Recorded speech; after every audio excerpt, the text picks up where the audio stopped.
Okay. I am not sure if we're live yet. I don't think we are. I think It says live 031 on the screen, like it's showing the seconds as live. yeah, I think because I edited it on YouTube at one point, I think it's wanting me to click go live on YouTube itself. But we might be live and people are just watching. Yeah, I think actually we are live and people are just watching us. Or watching me fuck around. Okay, so that is the definition of fuck around and find out. Okay, nice. Cool. So apologies to everyone. We're using StreamYard today, and usually I use Streamlabs, so I'm a bit less familiar. But cool, I hope everyone is well.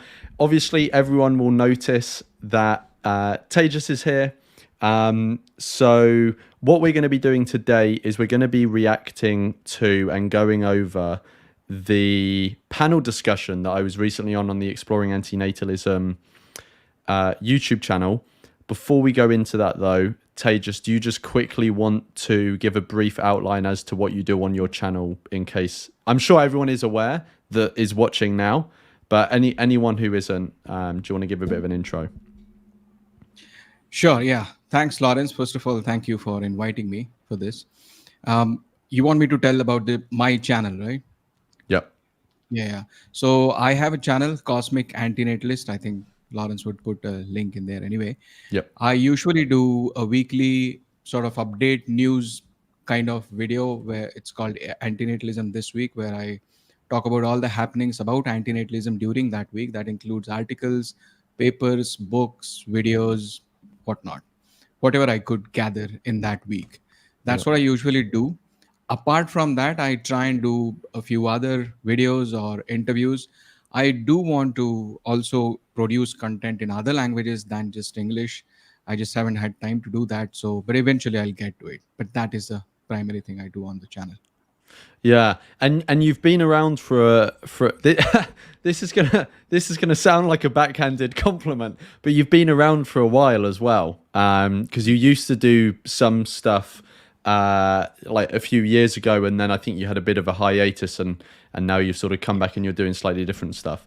I've put the link to your channel in the chat, the live chat, but it's also in the description. So anytime anyone wants to go, then they can go down there. I was going to say another very quick thing, which I've just completely forgotten. Oh, I was just going to say, yeah, there are a few people who have said hello in the chat already. So Louis, Satyajit, I'm not sure how you say your name, Syndicate, Asagi, and Antinatalism. Welcome, everyone. Anyone else who hasn't said hello in the chat, please do.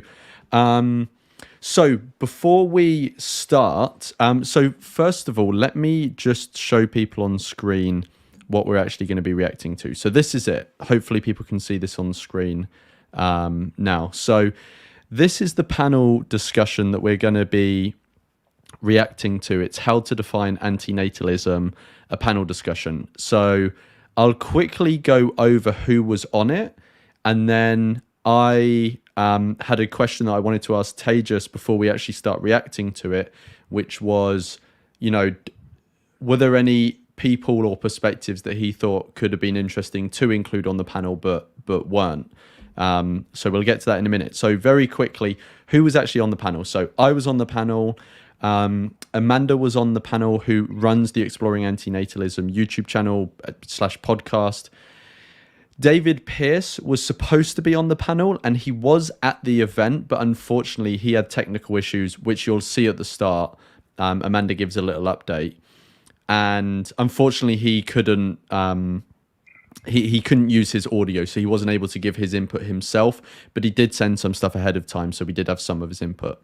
Matti Häyry, who is a Finnish anti-natalist philosopher, who's probably most well known for writing his paper, which was sort of the foundation of the risk argument for anti-natalism. Karima Kerma, who is a anti-natalist philosopher slash, I kind of consider him as like an anti-natalist historian.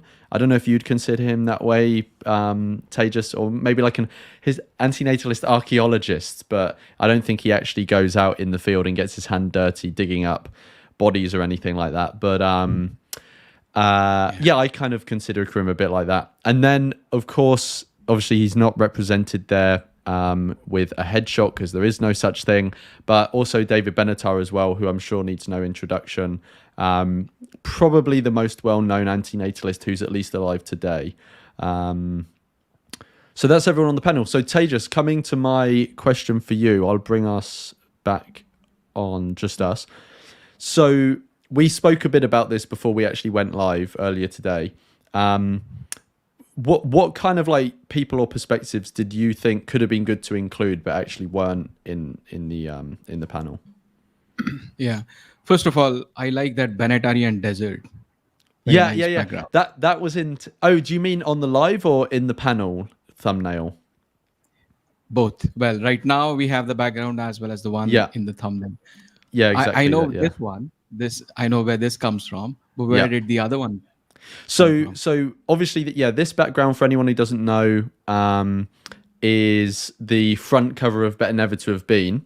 And I probably think he chose that background because it doesn't have any sentient beings in it. So it's sort of a representation of a world without any sentient beings, or at least no humans, is what I'm assuming he was going for. The desert that we chose for the background for the panel thumbnail, we basically had the same idea. We were like, well, we need to have a background so that the thumbnail looks good. And then we thought, well, obviously Benatar's thing is a classic, but we don't want to copy that. So we just got an AI generated image of, I think we put in something like a desert landscape with no sentient beings in it or something. And it just generated that. That was the first one it generated. So that's where it came from. You could have used Martian landscape just to annoy Elon Musk. Yeah. Yeah, that is very true, actually. Yeah, we could have used the Martian landscape. Yeah. All right. Yeah. So the question was, who else could we have had on the panel? Right. I thought, and I'm going to say this, and then I'm also going to say the downside to my suggestion. I thought there was a room to make that a little philosophically diverse, in the sense, I think most of the panelists were sentiocentric. Most of the panelists, I don't know, most of the panelists were vegan. I think somewhere in the comment I had read Amanda saying every single one of them is vegan. But if not vegan, practically at least they would agree in principle with veganism. So that was sort of a coherent group. But we could have had somebody completely opposite thought, like a complete pro-natalist, for example. Or if not that far a stretch, then at least somebody who is only human-centric, anthropocentric, anti-natalist. So that would have brought more sort of diversity to the mix. Yep. Now, with that said, I also understand with the panel that we had, I don't think we reached a consensus on what the definition of antinatalism has to be. No. Right? So that's the downside to my suggestion, that given the panel, we didn't reach a consensus. What were the chances that with more diversity we would have? But I think it wasn't the goal anyway. Like, it was to explore into the definitions of antinatalism. And from that point of view, we could have had more diverse, philosophically diverse, I want to stress this, panel. Yeah, I agree with that. So I think, honestly, the idea of having a pro-natalist on didn't even occur to. So I wasn't the main organizer. It was Matty and Amanda, but I sort of helped out as a sort of third co-organizer. I was helping more with technical stuff, but yeah. So I wasn't necessarily choosing who was and wasn't on the panel, but it didn't even occur to me to have a pro-natalist. Which could have been interesting. One thing the thing that did occur to me, which is what you've brought up, is that we were all sentiocentric. Now, obviously, I'm sentiocentric, so I think the definition should be a sentiocentric one. But I appreciate, and I kind of, people will see later, but in my definition, I do refer to the anthropocentric nature of many people's antinatalism. So I recognize many people are like that. And I do think it was a shortcoming that we didn't have an anthropocentric perspective included. One obvious person could have been Les from the voluntary human extinction movement. But yeah, I think that's a valid criticism. And Although Les would, I mean, yes, Les is advocating for human extinction, but his antinatalism, if it could be that, then is more from the concern for biosphere. that is Anthropocentric true. Yeah. antinatalism could be a concern for suffering of humans, only of humans. Yes. Yeah. True. Cool. Okay. So before we get on to actually doing our reaction, we had a donation ahead of time, which I wanted to read out on here, but I've already sent Tejas, so he knows what's coming. So, if anyone does want to send in a donation via Streamlabs with a message, I will try and keep up to date with that. Usually it pops up for me because I'm using Streamlabs. I'm not using Streamlabs this time. We're using StreamYard. So it won't necessarily pop up, but I will try to remember to check every now and again. But we've had one in from Bovine Blue Stocking who says, finally a much needed touch of class. You should invite Tejas more often. Really looking forward to this one. So Tejas has already got some fans. I feel like I've got competition on my own live stream. But cool. Okay, so did you want to go over anything else before we actually kick off? Yeah, I want to say a couple of things.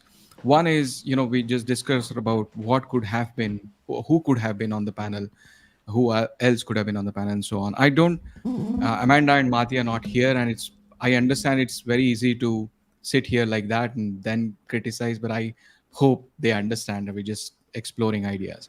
Oh yeah, In the same line, I also want to say that when we are reacting to this video, this is, as I've said in my own channel, this is a star-studded panel, including you, Lawrence. And to react to that is, I have a feeling of like, Dunning-Kruger's fool, if you know what I mean. Well, imagine me being on the panel then. I was like, I'm not qualified enough for this.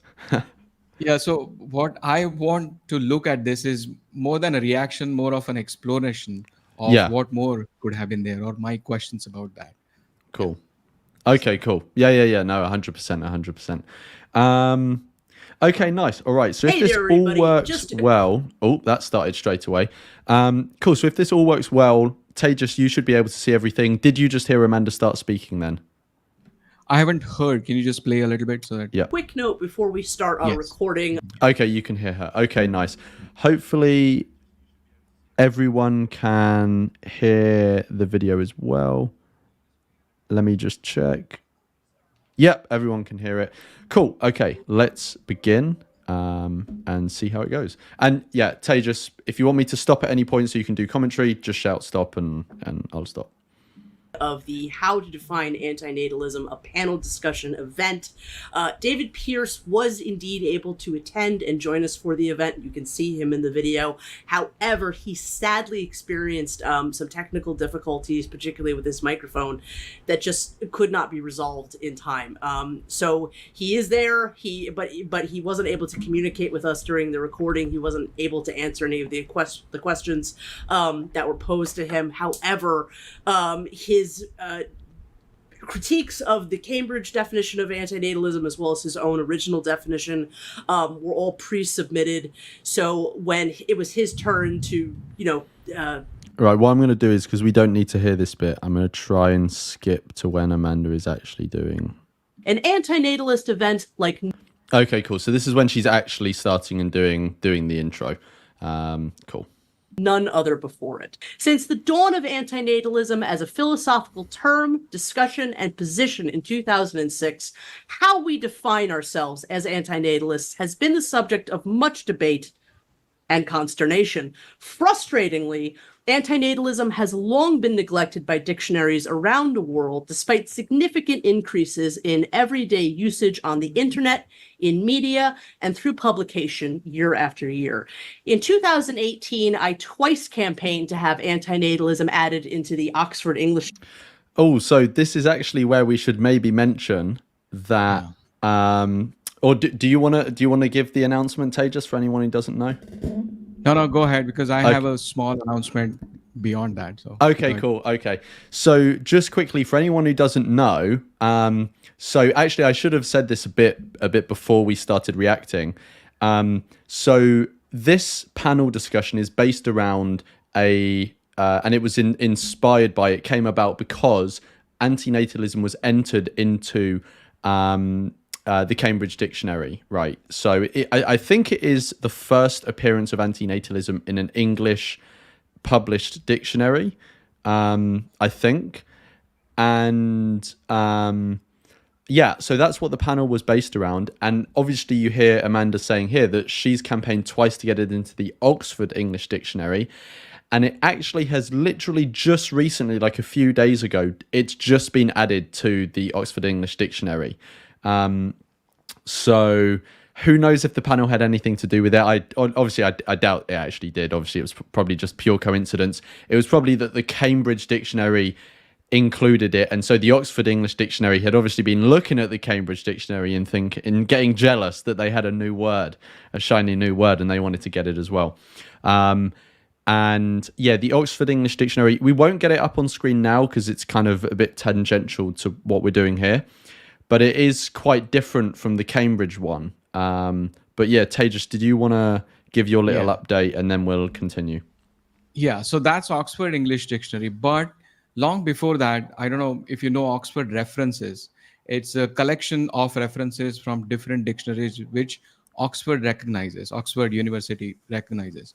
And there's one such dictionary called Dictionary of Ethics, the Oxford Dictionary of Ethics. Right. And that had definition of antinatalism since long before.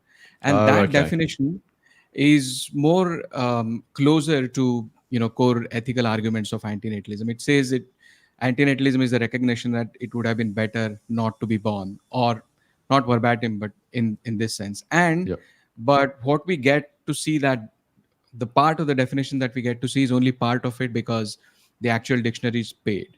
So only the part we can see, and in this part, that's what they say.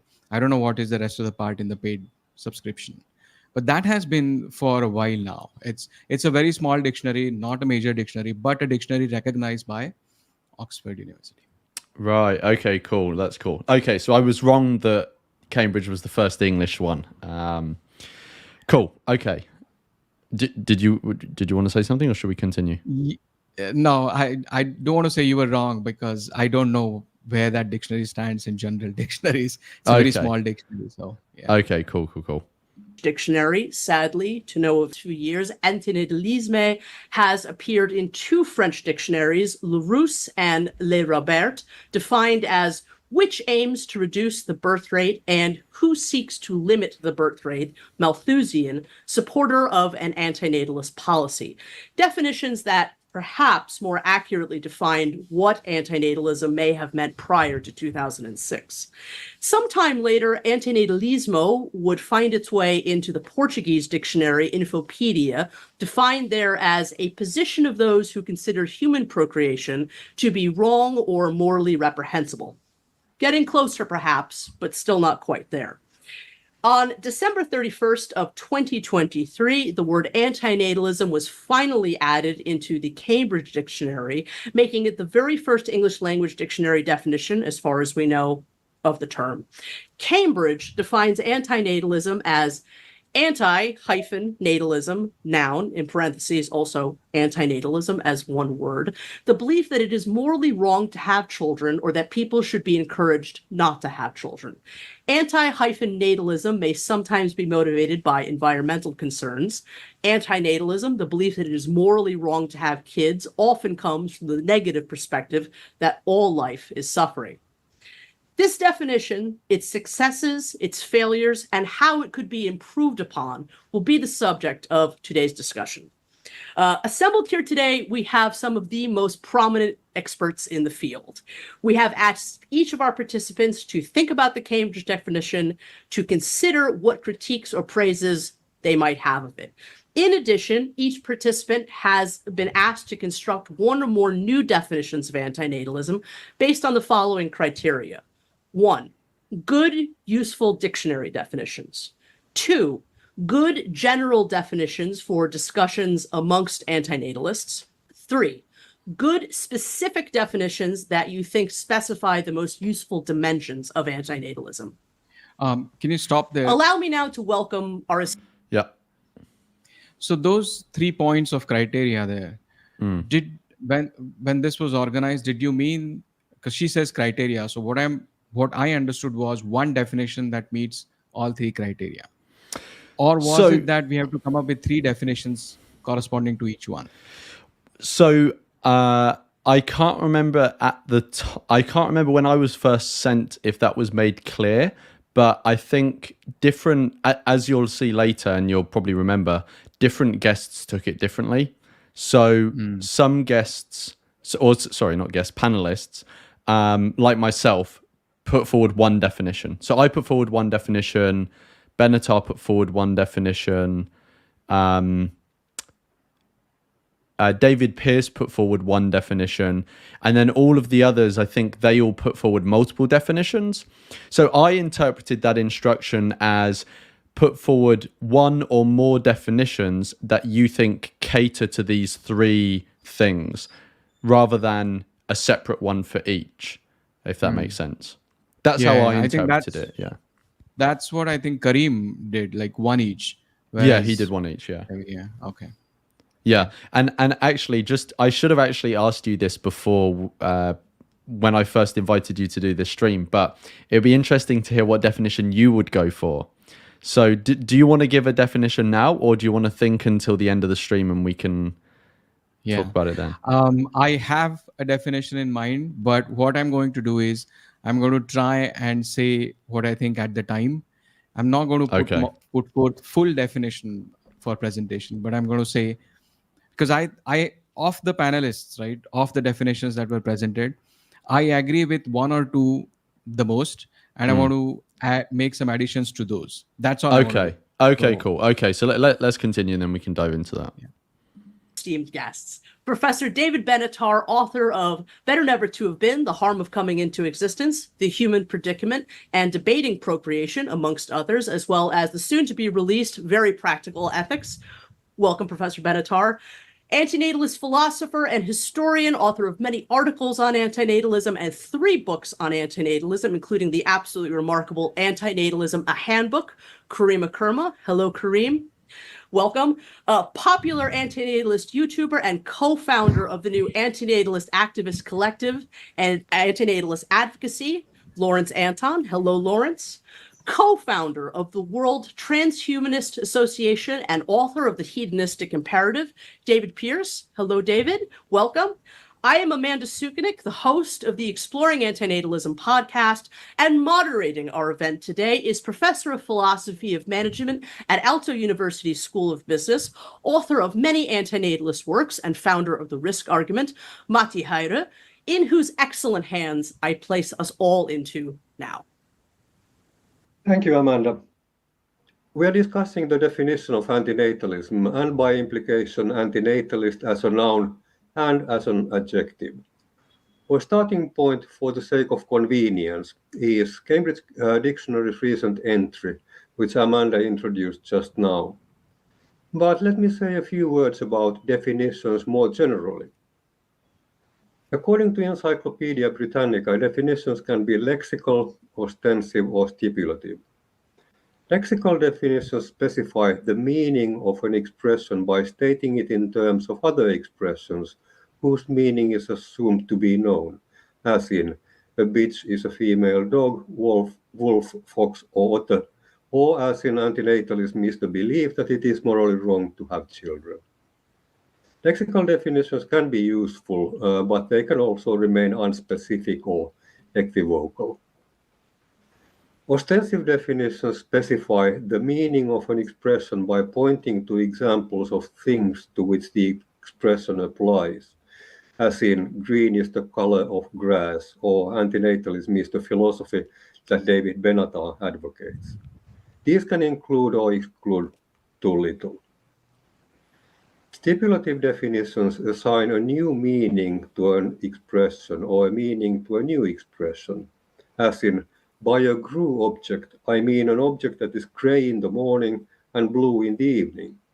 Or by antinatalism, I mean the view that all children should be killed.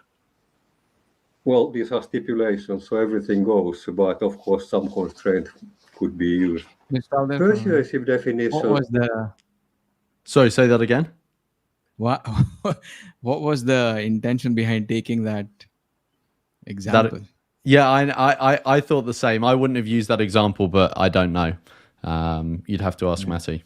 Just I think we should clarify that was a hypo. I don't think. Yeah, exactly. Yeah. That's not what. That's not. Yeah.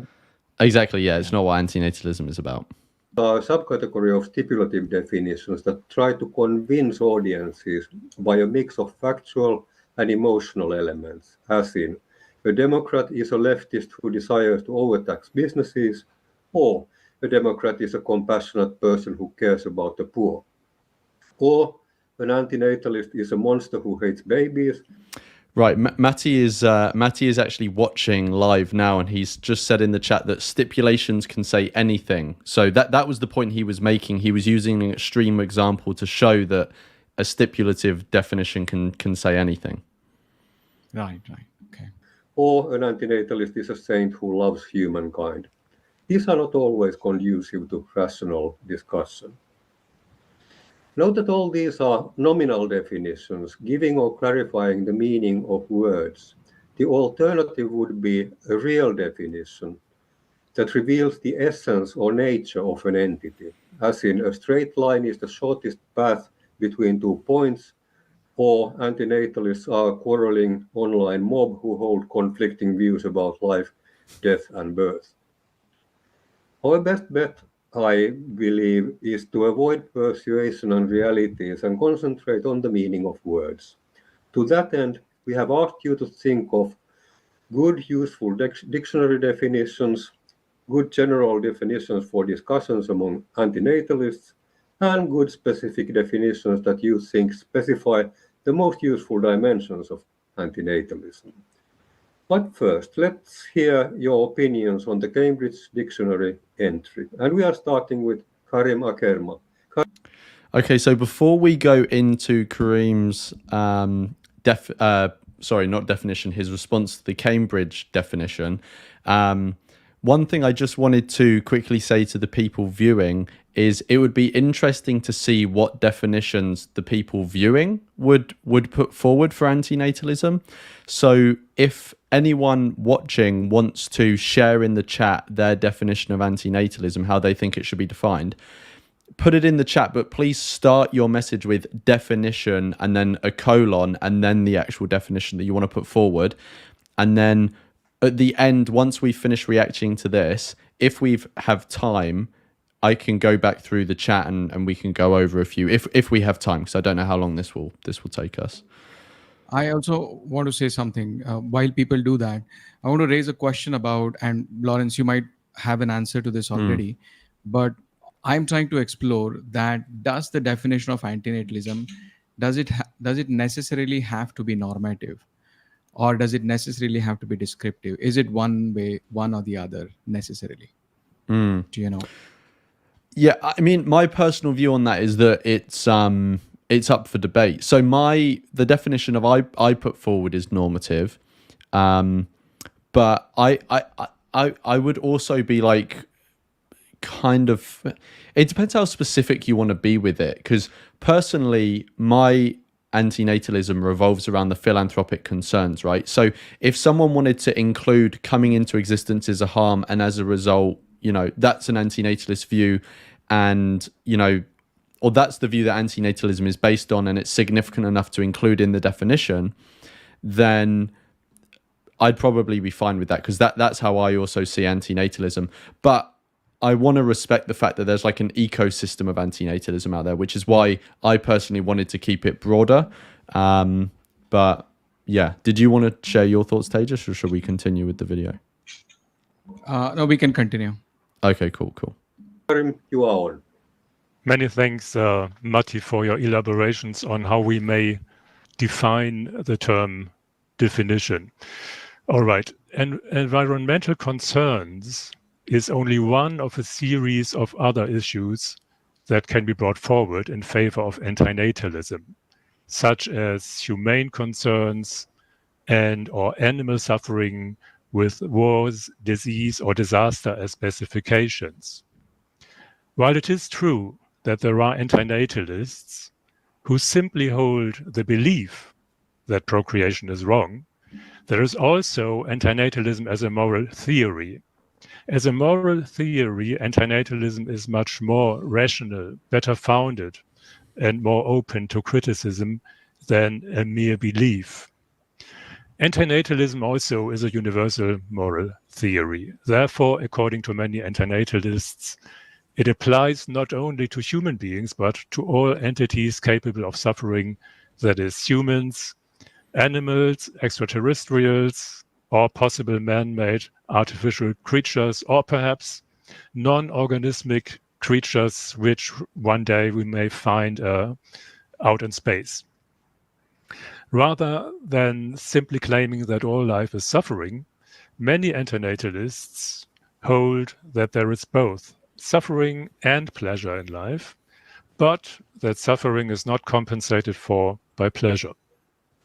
Thank you, Karim.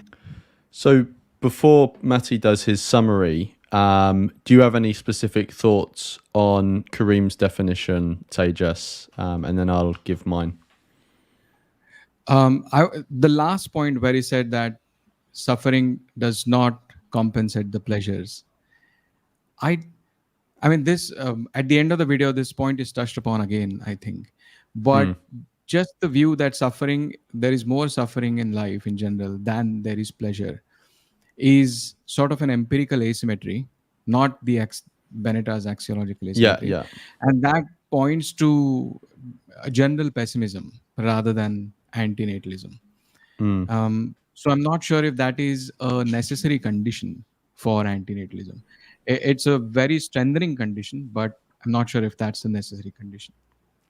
Yeah, I mean, Karim could have meant a couple of things by that, right? In terms of the goods or the pleasures not compensating the harms or the bads, because he could have meant that there aren't a sufficient number of goods to compensate the bads, or he could have meant that the goods, it's just impossible for them to compensate the bads categorically, and that could be as a result of the axiological asymmetry, because you're exposed to harms while coming into existence, but the nature of the goods that you also experience whilst you're here are not such that they compensate for those bads, because you wouldn't have needed them had you not come into existence, if you get what I mean.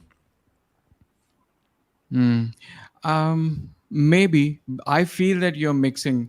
I want to refer back, if you remember, the conversation between Jordan Peterson and David Bennett. It started with axiological asymmetry, and it shifted to empirical asymmetry, where a big chunk of that debate went into whether suffering is outweighing or whether suffering is being compensated by goods in life and not. It was a different asymmetry they were referring to. So maybe what you're saying is what Karim is saying, but I feel we are mixing two asymmetries there. No, it may be mixing. Yeah, I was just saying the two possible ways I could understand what he was saying. Okay. But yeah, I also would not. I mean, obviously, you see the definition later that I put forward, but yeah, I wouldn't be that specific in my definition. I wouldn't include something like that in my definition. The thing I wanted to comment on with Karim's definition, and I'm only commenting on it in Karim's definition because he's the first one that we're listening to, but it applies to many of the definitions, if not all of them, is that he's obviously specified, he's gone actually to quite great lengths to specify that this doesn't just apply to human beings. So basically any sentient being that can be harmed, we kind of later on in the panel kind of get onto the idea of painians, which was put forward in one of the audience questions or audience definitions. So that and you know, Karim specifies like other animals, but also like potential non-biological and like aliens. I think he mentions aliens, but he has in the past anyway. And this sort of stuff, and obviously this is familiar to me and you because we're both sentiocentric, but this is kind of like the coming together of two worlds of like antinatalism and sentientism. And if anyone wants to understand sentientism, there's a really good, the most prominent, well, actually, I don't know if he's the most prominent, but the person I associate most with sentientism, at least as a branding, is Jamie Woodhouse, who runs the Sentientism podcast. Do you know him, Tejas? Yes. Yeah. So he runs a great podcast. I've listened to many episodes of that podcast. He's also a Brit as well, so he's here in the UK. And yeah, he's really trying to popularize in general, but also specifically in the humanist world, this idea of sentientism, of going beyond humans in our moral consideration. And I kind of see Kareem's definition as trying to bring those two worlds together. Which I just want to add, which it can, except that I think we need to recognize that we are sentientists only for the beings who are already existing. And we don't want to create new sentient beings. That might not necessarily be the view of other sentientists. Yes, yes, exactly. Yeah. So you'll get anti-natalist and pro-natalist sentientists. Yeah. And I in fact, I think Jamie Woodhouse is more pro-natalist, I think, but I'm not sure. He's definitely had more anti-natalistic people on his podcast sometimes. I don't know if he's ever had a discussion about anti-natalism explicitly on his podcast, but just from people I've spoken to about when he maybe has touched on it briefly, it sounds like he's maybe more pro-natalist, but I don't know too much. Cool. All right, let's continue. Did you want to say something? No, please go ahead. Okay, cool. Making a list of these. So after your response, I have 1, environmental concerns are just one of many. 2, antinatalism is a theory as well as a mere belief. 3, as a theory, it's universal, not limited to humans. And 4, that some, not necessarily all life is suffering, and that might be Can you stop enough. there for a minute? Yeah. Yeah, so in what Kareem actually said was it's a moral theory, right? While summarizing, we are making a theory, and this might sound like a insignificant difference, but there is a difference. When we say it's just a theory, it can very well be a descriptive theory. When we say moral theory, it sort of has a normative inclination towards it. Like it tells you what's moral and what's immoral. At least as I understand it. But a theory can be a theory of relativity. It describes the way world is. Okay, cool.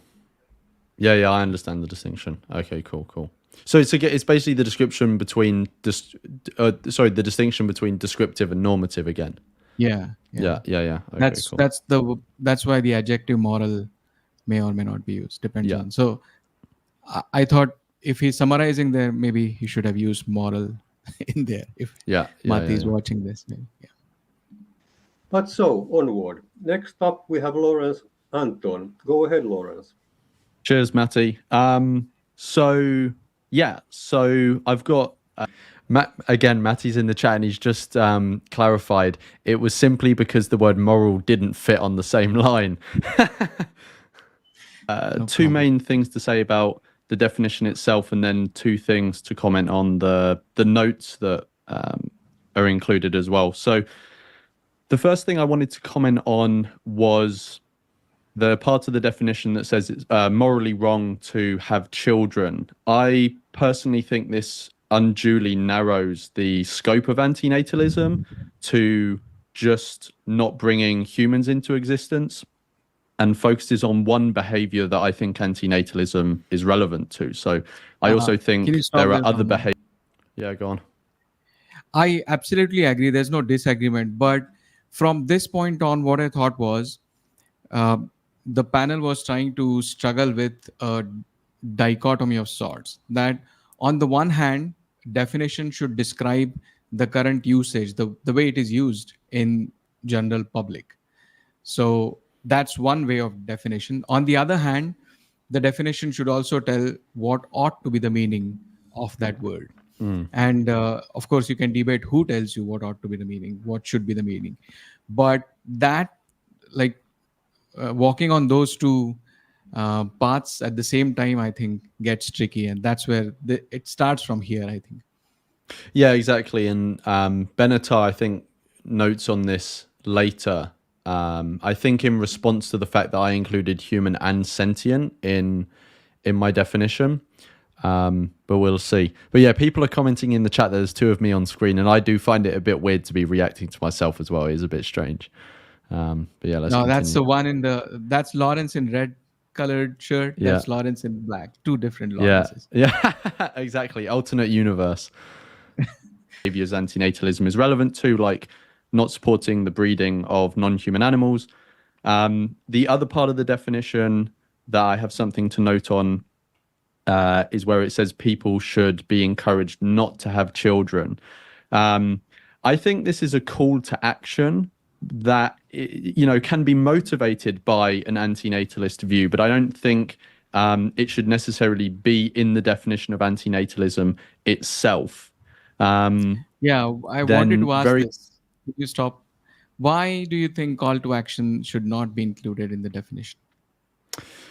Just because if you look at other definitions, it's not, and that seems like a pretty reasonable way to define things to me. So, for example, veganism is always something we go to, so I'll go to it again. Like, veganism, it's about a certain position someone takes, and certain negative duties come from that.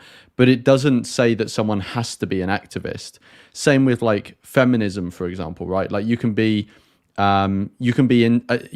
accurately described as a feminist, but not necessarily think that people have to, or that the definition should include a form of activism. So maybe a feminist would be, I don't know actually what the definition is, but I assume the definition is something along the lines of someone who believes that women should have equal representation under the law to men, for example. But it seems pretty reasonable not to include, it's someone who believes and fights for, women being equal under the law, if you get what I mean. I think, like, a definition should simply state a position, and then someone can generate a call to action off the back of it if they want to. But I don't think it should be embedded in the actual definition itself, because then another consideration is you may be someone who holds a certain position but actually doesn't think there should be any call to action. For whatever reason. I don't know what a specific reason would be, but maybe someone, would be like that. And then the definition would preclude them from being whatever that definition would be defining. Does that make sense? Yes, but I have questions, if you don't mind. One is the definition of feminism, I think, at least in some dictionaries, is not like the way you described. It's like a political movement to fight for the rights of women or something like that. Now, it doesn't mean that we have to follow the same convention. The other point is that your objection to call to action, is it because it has the words encourages people to not have children? Would it have been okay if it said discourages people from having children? No, the point would still stand. And also, I want to be clear, I'm not against call to actions. Like, look, I do a YouTube channel, so I am embodying a call to action, right? I also think other people should be an activist in, it doesn't have to be for antinatalism, whatever, but I think I would encourage people to use their time in such a way where they think they're making the world a better place. I just don't think it needs to be inherent in the definition. So, and your point on feminism, that some of them do talk about a political movement, that is a valid point. So just like you can have multiple, so I can imagine there's multiple definitions for feminism, right? So one may be based on the idea, one may be based on a movement. I wouldn't be against antinatalism having multiple definitions like that. Personally, I think the first one, the first and primary one we should get is the one about the ideas. I honestly don't think we are coherent enough as a movement or community to warrant a definition around a call to action, because there's like a handful of people around the world actually taking action on this topic. So I don't think it warrants a definition on that basis. But let's say that the anti-natalist community were to be more actively engaged in changing the world, as like the vegan movement is, for example, and the vegan movement is quite substantial now, then I think it may be warranted to include an additional definition that's based around, it's a social movement that seeks to, like Benatar kind of puts forward a definition like this,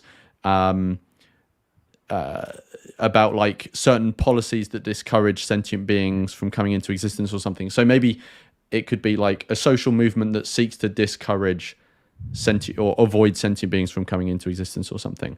I wouldn't necessarily be against that as like a separate definition. I just think merging them is not a good idea. I think we should keep them distinct, because I think the ideas and the call to action are distinct things. Right. Yeah, no, I don't have any disagreement. I just wanted to explore this, what your thoughts were. So thanks for that. Yeah. You're just warming me up for the roasting that you're going to give me at the end of my whole... Cool. Okay, let's continue. Quickly on the notes. So one of the notes said that it's sometimes motivated by environmental concerns. Obviously, this is true. But I would opt not to associate antinatalism too heavily with environmentalism for two main reasons. One is that it isn't always clear what the exact environmental impacts are of creating someone.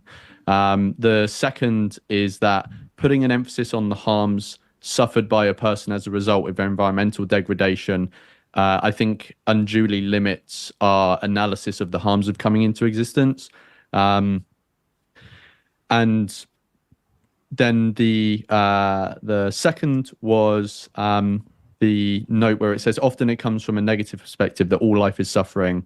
I think this mischaracterizes the antinatalist, or most antinatalist positions. I think the position doesn't claim, nor does it need to, that all life is suffering. It's just that there will at least be some harms experienced by the being created.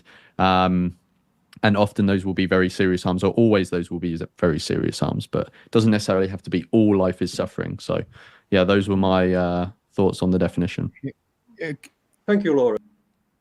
Did you want to speak? Yeah. So to your point of environmentalism, I also want to make an addition that if you are an antinatalist for environmental concerns, you can be an antinatalist thinking that your child is going to suffer given the environmental situation, given the climate change and so on. So that might be a philanthropic environmental antinatalist argument. Or you might be concerned that your child is going to cause environmental damage, and that would be misanthropic environmental antinatalist argument. But I think one bigger risk in associating antinatalism too tightly with environmentalism is it slips into eugenics, is what I feel. The fertility rates of the world and the consumptions in the world are not evenly distributed. And it's very easy to slip into eugenics if we are stuck on environmentalism. Just wanted to make an addition. Yeah. And the distinction you made before about philanthropic and misanthropic environmental concerns. So to give people an example of groups that fit into those categories. So in my understanding, a more philanthropic environmental concern motivated antinatalism, or at least conditional antinatalism, would be like the birth strike movement. There are some women who are sort of refusing to have children because, they want to, that's one, they don't want to subject their child to it, but it's also like a political statement of like, the world is fucked and I don't want to bring a child into that environmentally. And then the voluntary human extinction movement would be the misanthropic version of like, we also don't want to create children motivated by environmental concerns, but it's more about the concern of the impact of the child. Yeah. Cool. Okay, let's continue. And the new items on my list after your comments are: the universal or beyond human is also a feature of antinatalist practice, not only theory. Antinatalism, and this is number 6, that was number 5, antinatalism is not a call for action, to which I'm pretty sure I'll get opposition from others. 7, environmental concerns, in addition to being just one dimension, may actually be one dimension too many and confuse matters. And 8, continuing on Karim's theme and that all life need not be suffering, we now have that any serious harm will do for the antinatalist cause. And then we have our channel host, Amanda Sukenik. Amanda, feel free to go ahead. Thank you so much, Matti. The word belief, in my opinion, does nothing to specify that this is a philosophy or social movement or anything with much specificity. I don't think it's a wonderful choice of words to use. Morality might not be the best word either. Ethical might possibly.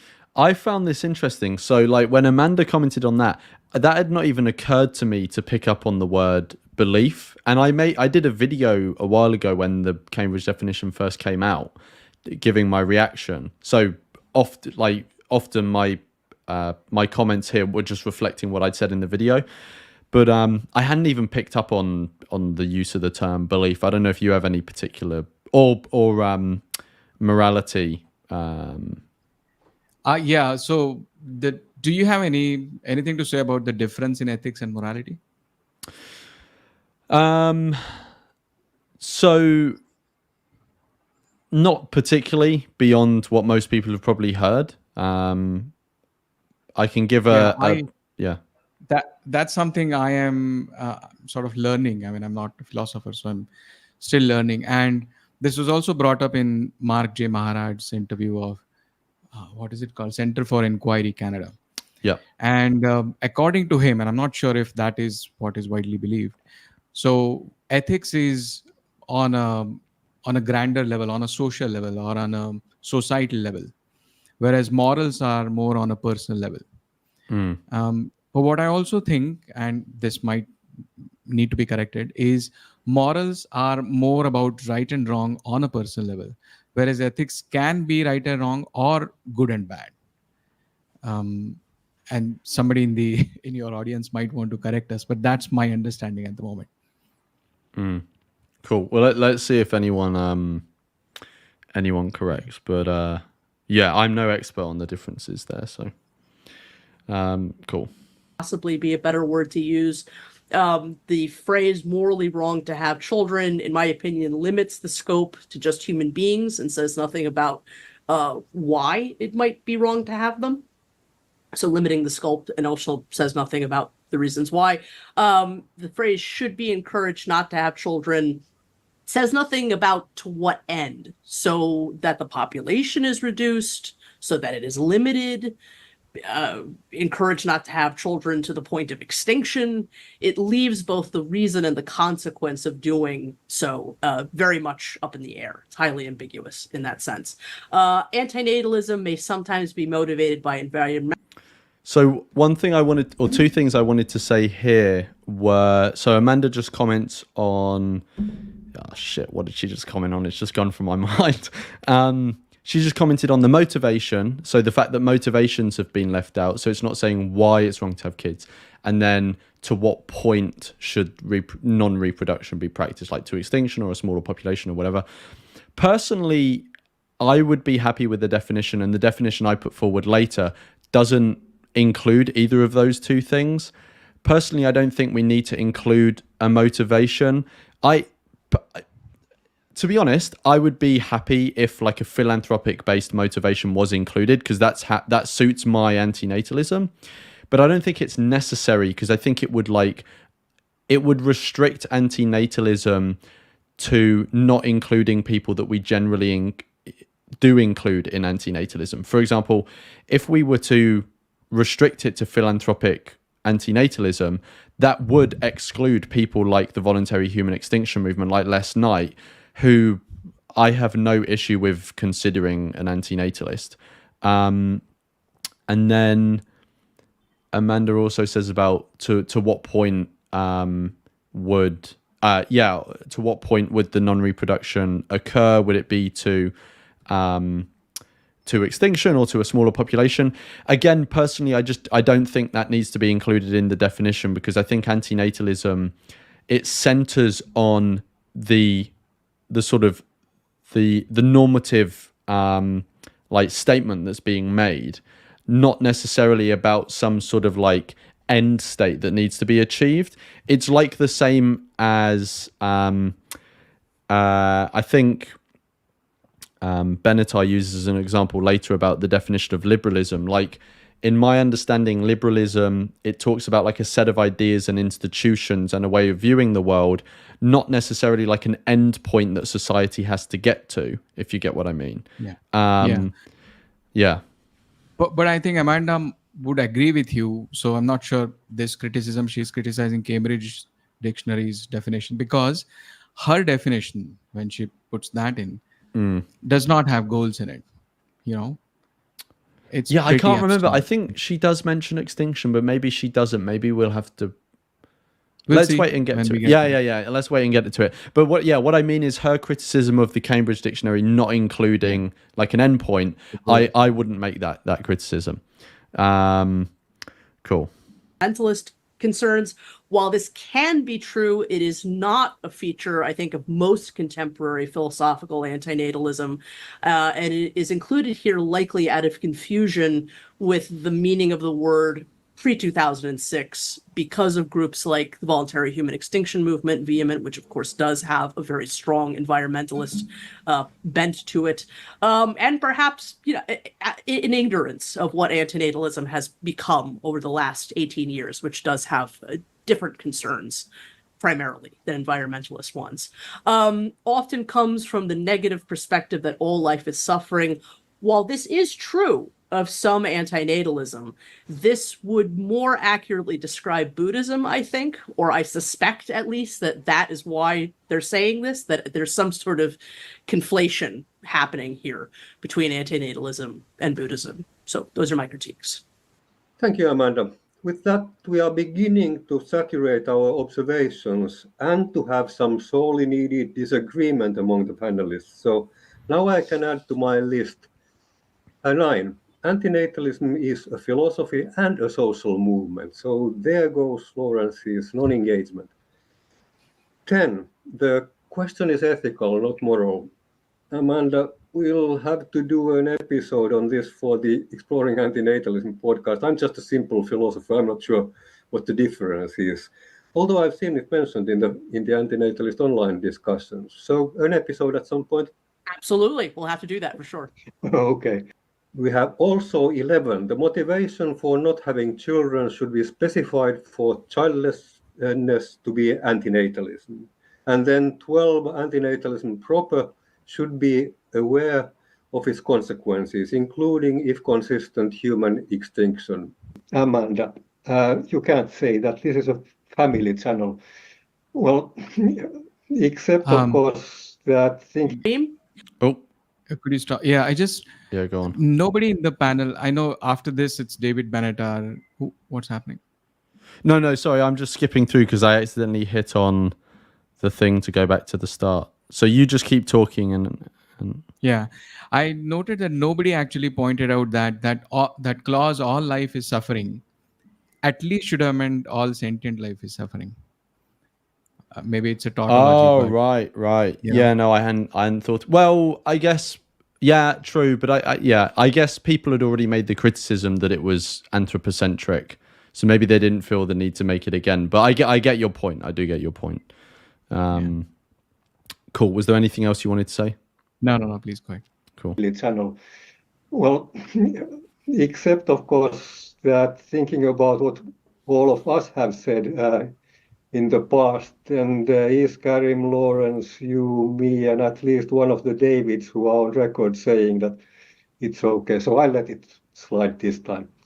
And we have David Pierce next. David, what are your thoughts? I think the fairly bland, low-key Cambridge definition of antinatalism is a good fit for the dictionary. But compare the Cambridge definition of natalism.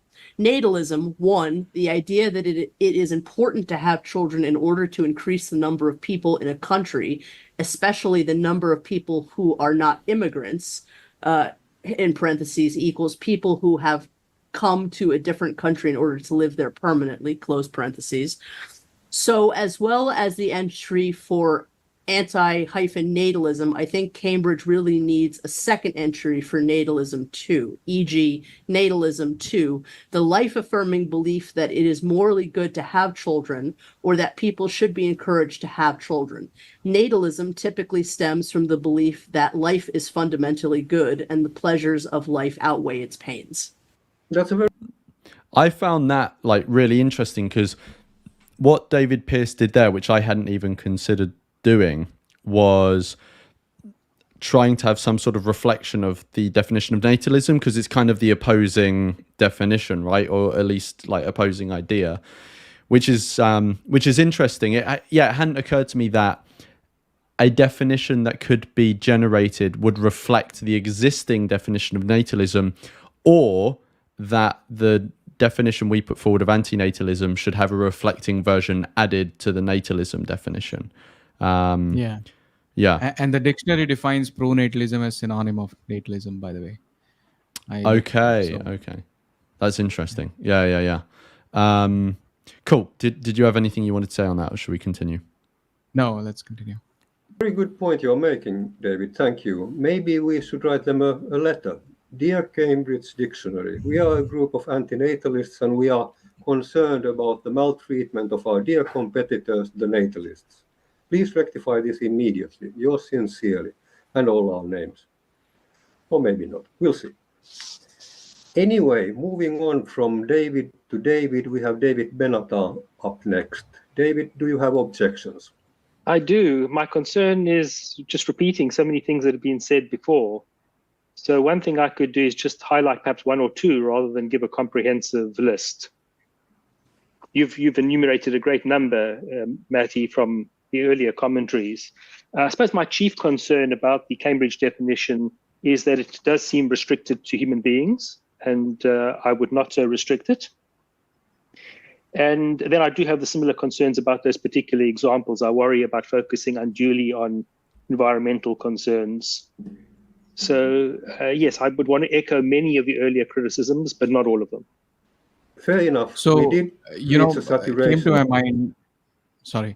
Yeah, it came to my mind that, when Benatar says this, a good candidate for anthropocentric antinatalism would have been Julio Cabrera, although you would have had language barrier. Exactly. Yeah, he doesn't speak English. Yeah, that because he did also come to my mind when we were discussing earlier today about that there was no anthropocentric person, but it was just like the language thing.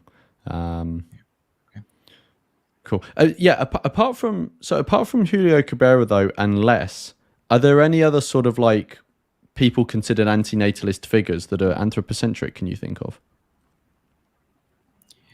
I know Christopher Belshaw is not vegan. Now, right. Is it that he justifies that choice based on anthropocentric antinatalism or something else? I don't know. But he might be. Okay, cool. Of sorts there, admittedly. But let me reverse the question here in your case and ask you about the positives. Can you see anything good about the Cambridge Dictionary definition, or the fact that the term that you and Théophile Le Ziraud launched 18 years ago now finally was defined by a major English dictionary? Well, I think it is a good thing, of course, that it is now in the dictionary, given how widespread the usage of it now is. So that is a good thing. And it's a good thing that it is in the vaguely correct direction, but it could be improved. So how I interpreted David's answer there was basically he couldn't think of any positive things to say about the definition and just so said it's vaguely in the general, the correct direction, which I found quite funny. And I think, based on his comments there and the definition he put forward, he clearly doesn't think the definition is very good, but I don't want to put words in his mouth, but cool. Okay, let's continue. I've just seen in the chat, Matty said that Cabrera was considered, but the language thing. And also Patricia McCormack was considered, but there were logistical reasons that didn't work out. Yeah.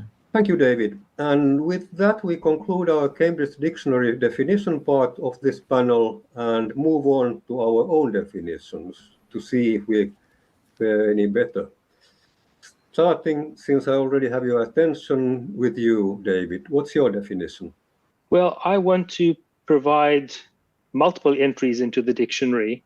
For antinatalism, I want to have it described as an abstract noun, which is the view that it is morally wrong to bring sentient beings into existence. And then I want to see it antinatalist also as a noun, designating somebody who espouses antinatalism, and then have antinatalist as an adjective defined as of or relating to a person, policy, practice, law, attitude, etc., that discourages or reduces the reproduction of sentient beings. Thank you, David. Yeah, I think we With should your stop there, particular shouldn't we? history. Okay, yeah, go on. Can you go back to that text? Oh, if it's yeah. possible? Cool.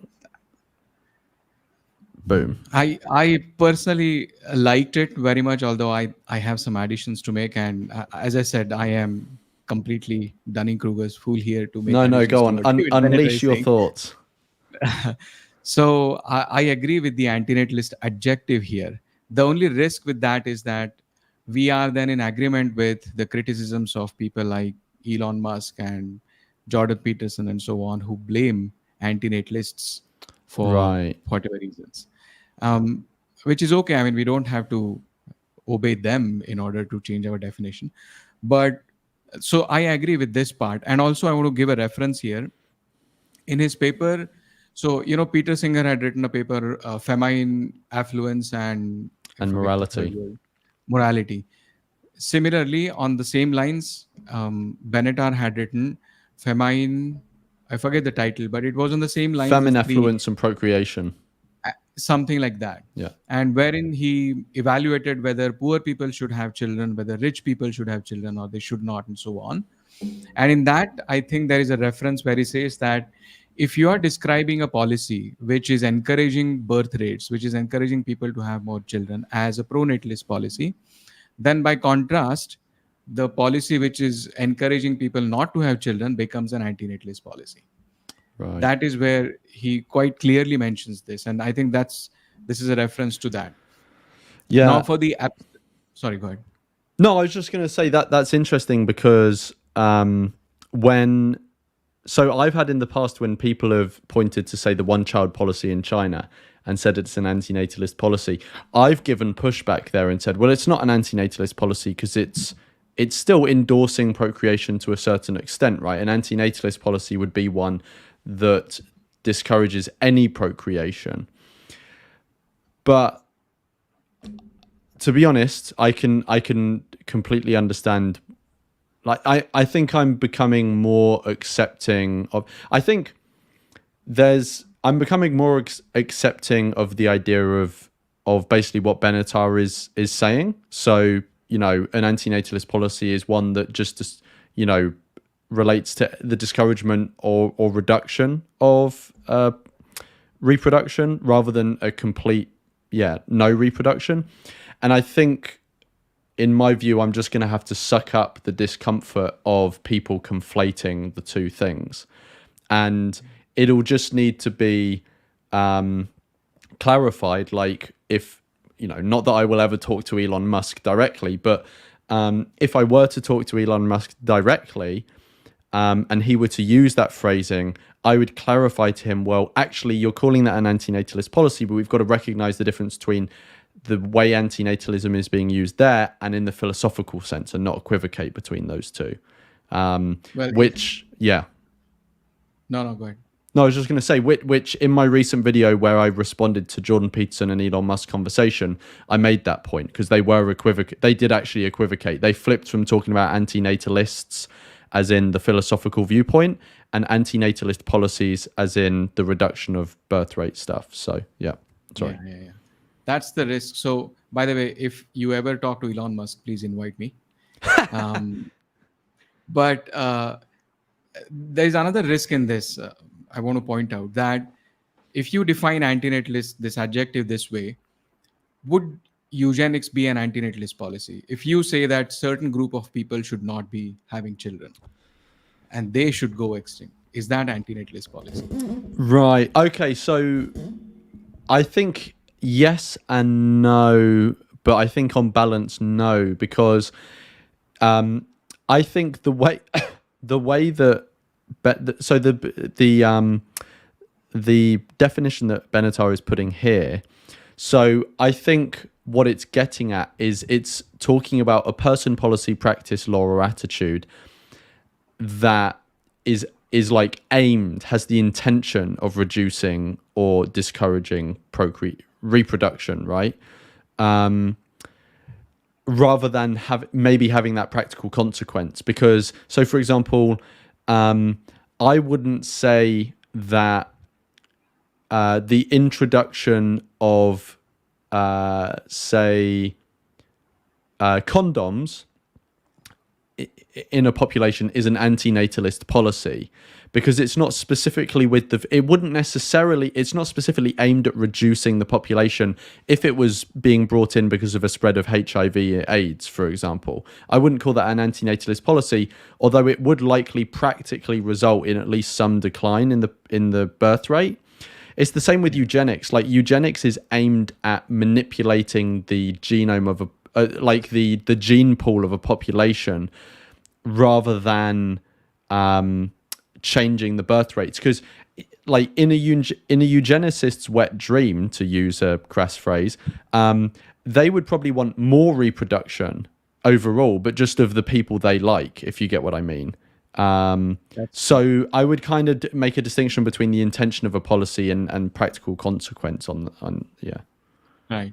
And also, and this is coming to the crux of the matter, which I want to point out actually, is if you define antinatalist in this way as an adjective, if you have a dog and you sterilize that dog, your pet dog, with the concern that the pup which is going to be born is going to go through suffering, is that an antinatalist action? Yeah, I would say yes. Yeah, I would say so, because it's motivated by anti-natalist intentions. Yeah, and it has the practical consequence on top of that. Yes. But I wouldn't.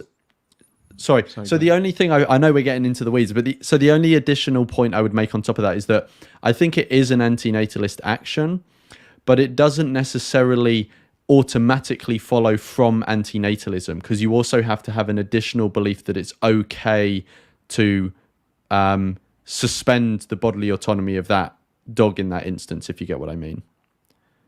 So you have to have these coupled views. But I would say, because the motivation is anti-natalist, I think the motivation is more important in defining whether the action is like an anti-natalist action. Does that make sense? Right.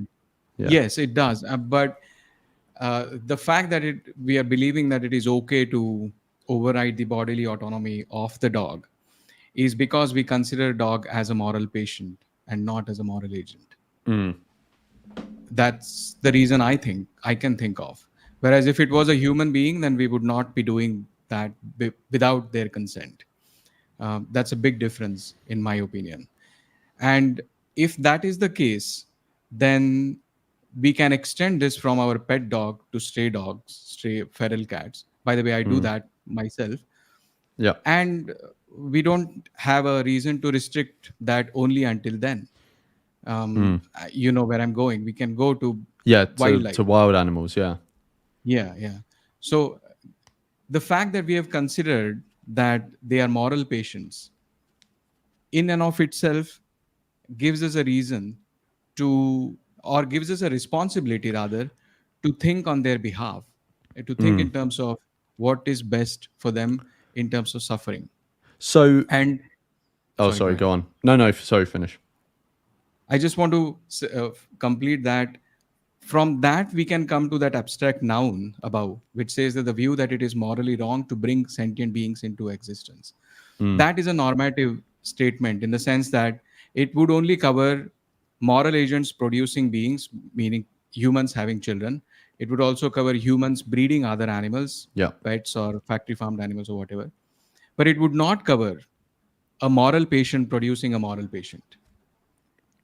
But if we look at the adjective, and if we look at the fact about the difference in moral agent and moral patient, it sort of tells me that we ought to have another definition, another abstract noun, if we want, which says that we should recognize, or antinatalism is the view of recognizing that coming into existence causes harm to the being who is coming into existence. And if you look at Better Never to Have Been, the conclusion, the last most paragraph of Better Never to Have Been actually says this in these words. I just looked it up before I came here, so I don't have it memorized by heart. I've actually literally got, this is the most anti-natalist thing ever, but I've literally got Better Never to Have Been open on my computer right now. Do you want me to read the last, is it the last ever paragraph of the whole book, do you mean? It's let me just tell you the page number, because I have it too. Page number 225. If our so that's the last ever page. So I'll just quickly read this out, and then I've got a point to make as well. So this last ever paragraph, it says, "It is unlikely that many people will take to heart the conclusion that coming into existence is always a harm. It is even less likely that many people will stop having children. By contrast, it is quite likely that my views either will be ignored or will be dismissed. As this response will account for a great deal of suffering between now and as this response will account for a great deal of suffering between now and the demise of humanity, it cannot plausibly be thought of as philanthropic. That is not to say that it is motivated by any malice towards humans, but it does result from a self-deceptive indifference to the harm of coming into existence." And I also want to point out the page before that, right? Not the entire paragraph, but first few lines of the last paragraph. Although the end of humanity will greatly is that the paragraph you're talking about? Yeah. Although the end of humanity would greatly reduce the amount of harm, it would not end it all. The remaining sentient beings would continue to suffer, and their coming into existence could still be a harm.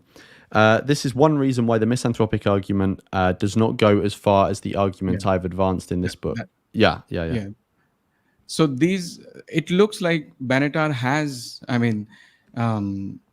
considered this a moral patient producing moral patient, recognizing that coming into existence is a harm. In and of itself is an sort of an antinatalist conclusion. Now, I let you speak, but I just also want to say two things. First of all, Benatar has said that the axiological asymmetry in and of itself is not enough to reach antinatalist conclusions. And when he says that, there I think he means to reach the conclusion that people should not have children, because if the magnitude of harm is insignificant, very small, that might as well be overweighed or compensated by the desires of parents and so on. So with there, it's a slightly different shade of antinatalism.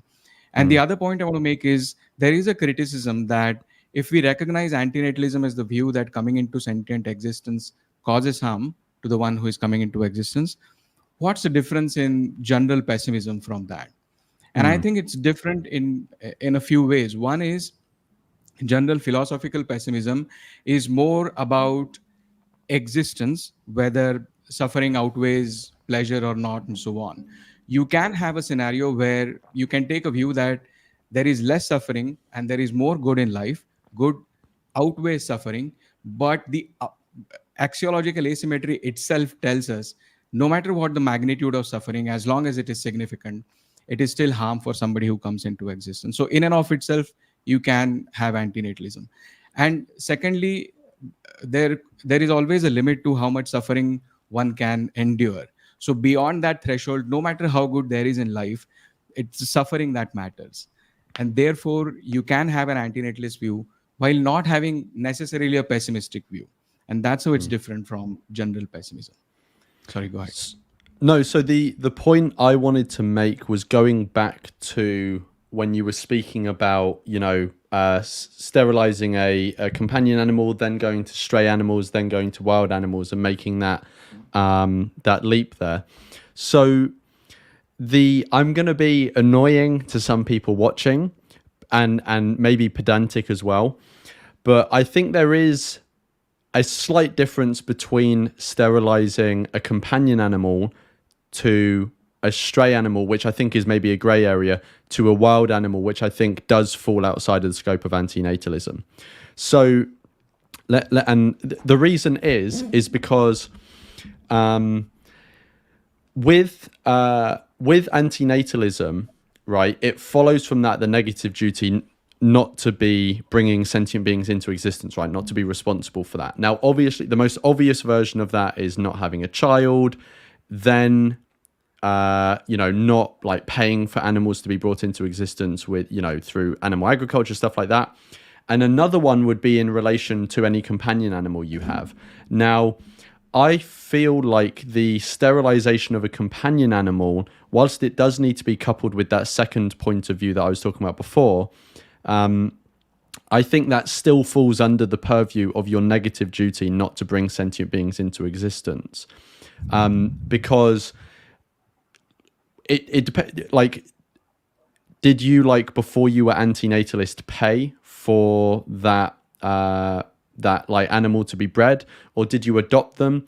Either way, like, that animal is in your care, so you sort of, your negative duties to, I'd have to think about this more to get the wording right, but it seems to me like your negative duties somewhat include their behavior now, given that they aren't a moral agent that can really, like, think for themselves in that way. For example, like, I'll give another example. We all have a negative duty not to go out and hit people, right? Now, if I adopt a dog, that dog's actions kind of fall on me for moral responsibility, in that my negative duty not to go out and hit people, it also means that I have to control that dog in such a way where they don't go out and bite people, right? And if my dog, as I'm their guardian, if my dog were to go out and bite someone, I would be held morally responsible for that, not the dog. Sometimes they do kill the dog, but that's more out of necessity, or like not necessity, but it's more out of, like, they don't want the dog to do it again. But the moral responsibility would fall on me, if you get what I mean. So I think the sterilization of a companion animal, for those reasons, would still fall under the purview of the negative duty not to create sentient beings. Now, stray animals is an interesting one, because they're kind of in a gray area of, like, they're not domesticated, but they're not wild as well. I would still kind of consider that an antinatalist action, just because we are kind of responsible as humans for their existence, in that we're facilitating their continued existence, in that we often, like, provide the food for them to eat through leaving our waste out and stuff like that. So I would it kind of still fits under antinatalism for me. Whereas with wild animals, their reproduction is pretty much, apart from, like, in conservation efforts where we do breed them, obviously I don't think we should do that. But wild animals that are truly reproducing independent from humans, that I don't see the link there for that to fall under our negative duty of not bringing sentient beings into existence, if you get what I mean. Is that me being pedantic, or does that all make sense? It does make sense, but I want to say 2 points. One is, once we make this divide of moral agent and moral patient, that we say that human beings are moral agents and mentally healthy adults, at least, and rest of the animal species are moral patients, or at least the degree of agency is not as significant as humans. Once we make that divide, I think we give ourselves the credit of moral agency. With that comes the responsibility. And I'm talking here collective responsibility, not like the individual responsibility, but as a collective responsibility of a species whose members are moral agents. To look at the world, look at the state of the world, and do something about it. But I also want to point out that the view that coming into existence is a harm, if you define that as antinatalism, it does not necessarily have to go to the duty of doing all of these things, of sterilizing wild animals and so on. You can still recognize that in principle it is a harm. Coming into existence is a harm, but there are some practical and maybe principal constraints. Like, I think Mati is of the view that because you cannot take consent and because you have to manipulate wildlife, you should still not go and sterilize wildlife. So you can still have the recognition as antinatalist view that coming into existence is a harm, but not necessarily go to full end of the, having a duty to sterilize wild animals. That's Yeah, exactly. And I 100% agree with you on your point of, collective duties are maybe not individual ones. I guess an example of that could be that, like, we generally see that as a society, we have a collective duty to look after the vulnerable. maybe homeless people and other vulnerable groups, but that doesn't translate into each of us has an obligation to let a homeless person live in our spare room, if you get what I mean. Yes. So it's kind of in a similar way. Cool. I realized So that we sorry, go on. Are you okay to add that definition in here and tell David Benatar to make that addition? Wait, so restate the definition that you wanted to go over, that you wanted to include. Yeah, so because Benatar has said in this panel that we ought to have more than one definitions, I want to have one more abstract noun which says that antinatalism is the view or recognition that coming into existence is a harm, or sentient existence is a harm. Right. To the one who is coming into existence. Yeah. If that appeared as a definition of antinatalism, like an additional one, I would be happy for it to be alongside the one that Benatar's got up there. Yeah, I'd have no issue with that. I know some people would maybe nitpick and say that's more pessimism, but this is like a very specific part of pessimism, right? Like it's addressing the coming into existence. So I would have no particular issue that falling under antinatalism. Cool. Okay, I know we went on a really long discussion there, but I enjoyed it and I think it's good. But let's continue. That discourages or reduces the reproduction of sentient beings. Thank you, David. With your particular history in this field, you are, of course, entitled to stipulate the meaning of these words. But let me ask you this specification. Do you think that the view that it is morally wrong to bring sentient beings into existence corresponds with the way the word antinatalism is used by the average English speaker? For instance, if you saw a newspaper article with the title, "Antinatalism is gaining ground," would you assume that the article is about the morality of bringing sentient beings into existence? Well, I think the point about any dictionary definition is that there's going to be very varying usage of a word. And if you want to accurately capture that, you'll have to have multiple entries or multiple disjunctions in your definition. And I think that any dictionary definition is going to need to steer the course, tread the line between having that kind of exhaustive definition and having one that is reasonably descriptive of the ordinary usage. So I have to recognize that up front. And I think there is a downside to having a very long definition that includes multiple disjunctions. So given that, and given that if you explore antinatalism, I think you're going to find that the arguments support its application to all sentient beings. That's not an unfair way of representing it. So if you're going to use the term in the most precise way that is also reflective of ordinary usage, the correct balance is to phrase it in the way that I phrased it. And then to some extent, people ought to conform their usage to that as opposed to merely having it reflect the way people use it. Thank you, David. And next up, we have Karim Akerma. Karim, what are your definitions, please? Okay, let me first come to what was introduced as a good, useful dictionary definition. Now, the term antinatalism encompasses attitudes, movements, and moral theories that advocate the non-procreation and non-creation of entities, biological organisms, or artificial non-organismic entities capable of suffering. I guess suffering is important here as opposed to sentience, but we will discuss that later. Did you have anything you wanted to say on that definition? Just because I know the next one that Karim says is quite long, so maybe we should do them in stages. Yeah.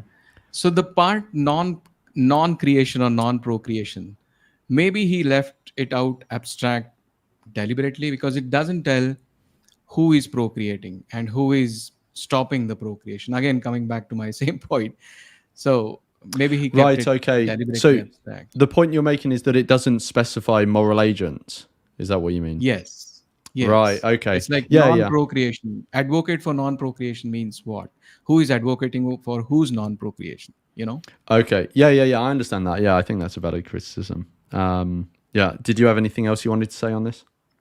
No. Go ahead. Cool. Of suffering. I guess suffering is important here as opposed to sentience, but we will discuss that later maybe. Now, second good general definition for discussions among antinatalists, same as before. On top of that, antinatalism takes on a concise meaning against the backdrop of denatalism, while the latter advocates a mere reduction in the population of a country or an animal population. Antinatalism stands for a general end to reproduction. So what did you have any thoughts on that one? So to stop me dicking around on the thing, what's on screen now, it's the top half is what he just went over. Yes. So again, the same thing. Antinatalism stands for a general end of reproduction. Maybe it's deliberately abstract, like whose reproduction and who is ending is not defined, right? General end of reproduction. It can mean both things. It can mean only humans not breeding animals and not having children, or it can mean humans stopping deliberately the reproduction of other animals. So yeah, and so for the last definition he was giving, it was about discussion amongst antinatalists, and for that one he added in that sort of second half of the first paragraph of antinatalism takes on a concise meaning against the backdrop of denatalism, etc., etc., etc. I found it interesting that he introduced denatalism there, because whilst some people might want to recognize the meaning of antinatalism prior to 2006, when it took on like a more philosophical form, whereas before it was based more on like population policy and stuff, and this is sort of related to like Malthusianism, neo-Malthusianism. I've covered that a bit in my video on Marie Eu, the French antinatalist.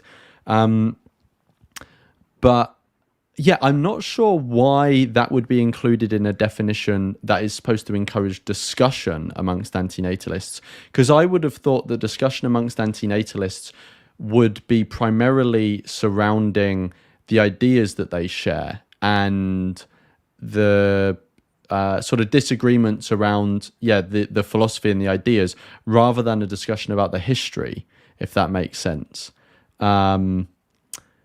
Does that make sense? I feel like there's a mixture of history and philosophy in one definition here, which is but history of antinatalism is an important topic for discussion among antinatalists. Is that not the case? True. Yeah, I guess so. Yeah. And I'm just making up the answer as you asked me the question. Yeah. No, I'm just thinking, like, I do agree it's important. I mean, look, I have a whole playlist on my channel about the history of antinatalism, which I've got more stuff to add to. So, like, I also am a big fan of antinatalist history. I just don't know if it is, like, there are many things that we need to have or can have discussions about as antinatalists. I don't know if the history of antinatalism is one of those groundbreaking ones that is so significant we need to include in the definition. Do you get what I mean? I think something like, does it only pertain to moral agents? Is it sentiocentric, anthropocentric? Those are groundbreaking enough for them to be like represented in a definition, but I don't know if a discussion about the history is important enough to include in a definition. Does that make sense? Right. Yeah, not in the definition. Maybe it's a topic of interest for antinatalists, but maybe not in the Yeah. Even though I find it very interesting. Like, I'm a big fan of antinatalist history. So, but cool. Okay. Third, good specific definition that I would think specifies the most useful dimensions of antinatalism. Same as before. On top of that, thus, antinatalism takes into account the disappearance of the human race by abstention from procreation, with many antinatalists also advocating the extinction of some or all animal species, as long as this end can be brought about without considerable suffering, for example, by benign. Yeah. So, I don't know if there is actually an official term called extinctionism. I don't know this definition. So I know. Of extinction? Well, Yeah, so I would say so. It's like an anti-natalist form of extinctionism, right? So I think if extinctionism has been defined, it will probably have been defined in Emil Torres's Sharon. Emil P. Torres. Emil P. Torres, yeah. Their book on extinction, and then I did my video on about the relationship between antinatalism and extinctionism, and I think the definition of extinctionism I use is from their book, but I can't quite remember now. But yeah, I think this is spilling more into extinctionism, which I do see as separate, but also I feel like what Kareem has put here is more of an elevator pitch than a definition, if you get what I mean. Do you know the concept of an elevator pitch? Yes, Yeah. absolutely. And it feels more like a definition is something that you can just look at in a dictionary and be like, that's what that is. Whereas an elevator pitch is kind of like it's still brief, but it's like an extended definition with. It's a persuasive definition, really. Exactly, a persuasive definition that also is trying to cover like many different aspects of what something is, rather than a very brief, crisp, as Benatar later uses, definition. Did you have anything else you wanted to say? Yes. So I just brought up that the extinctionism part, and I know your views on that. But I'm always in two minds on this, because you can have extinction as a goal and antinatalism as a means, or antinatalism as a goal and extinction as a means. It can be both ways. And to make the matter even more complex, 6th chapter of David Benatar, which talks about population and ethics, population and extinction, the way he says in that, like, feels like he's advocating for extinction. Right. So I don't know. I'm in two minds always on this topic. Well, he may very well be in favor of extinction, right? He may advocate for that alongside antinatalism. Because, I don't identify as an extinctionist just because I'm like, in a philosophical sense, not an extinctionist. But in reality, I recognize that extinction, like as a state, would be way better than what we have now, if you get what I mean. So, asking whether someone is an extinctionist, like if you asked Benatar if he's an extinctionist, he may say that he's not philosophically, but practically he thinks that would be a better state for the universe to be in than for its current state. Does that make sense? I think it must be other way around. He may say that he's philosophically aligned to extinction, because in Better Never to Have Been, in that chapter itself, he says that his ideal number of humans or beings is 0. His ideal population is 0.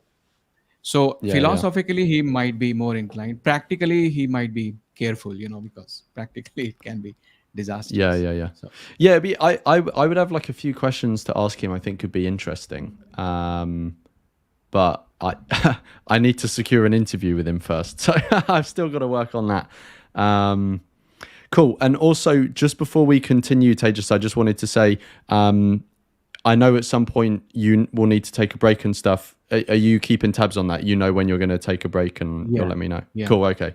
Yeah. All right. Cool. There's a possibility my camera might just heat up, so I've kept this to cool it. I don't know. Yeah. I know. I've noticed that we've been going for nearly double the time that you thought, or basically coming up to double the time that you thought it would go for. So that's good.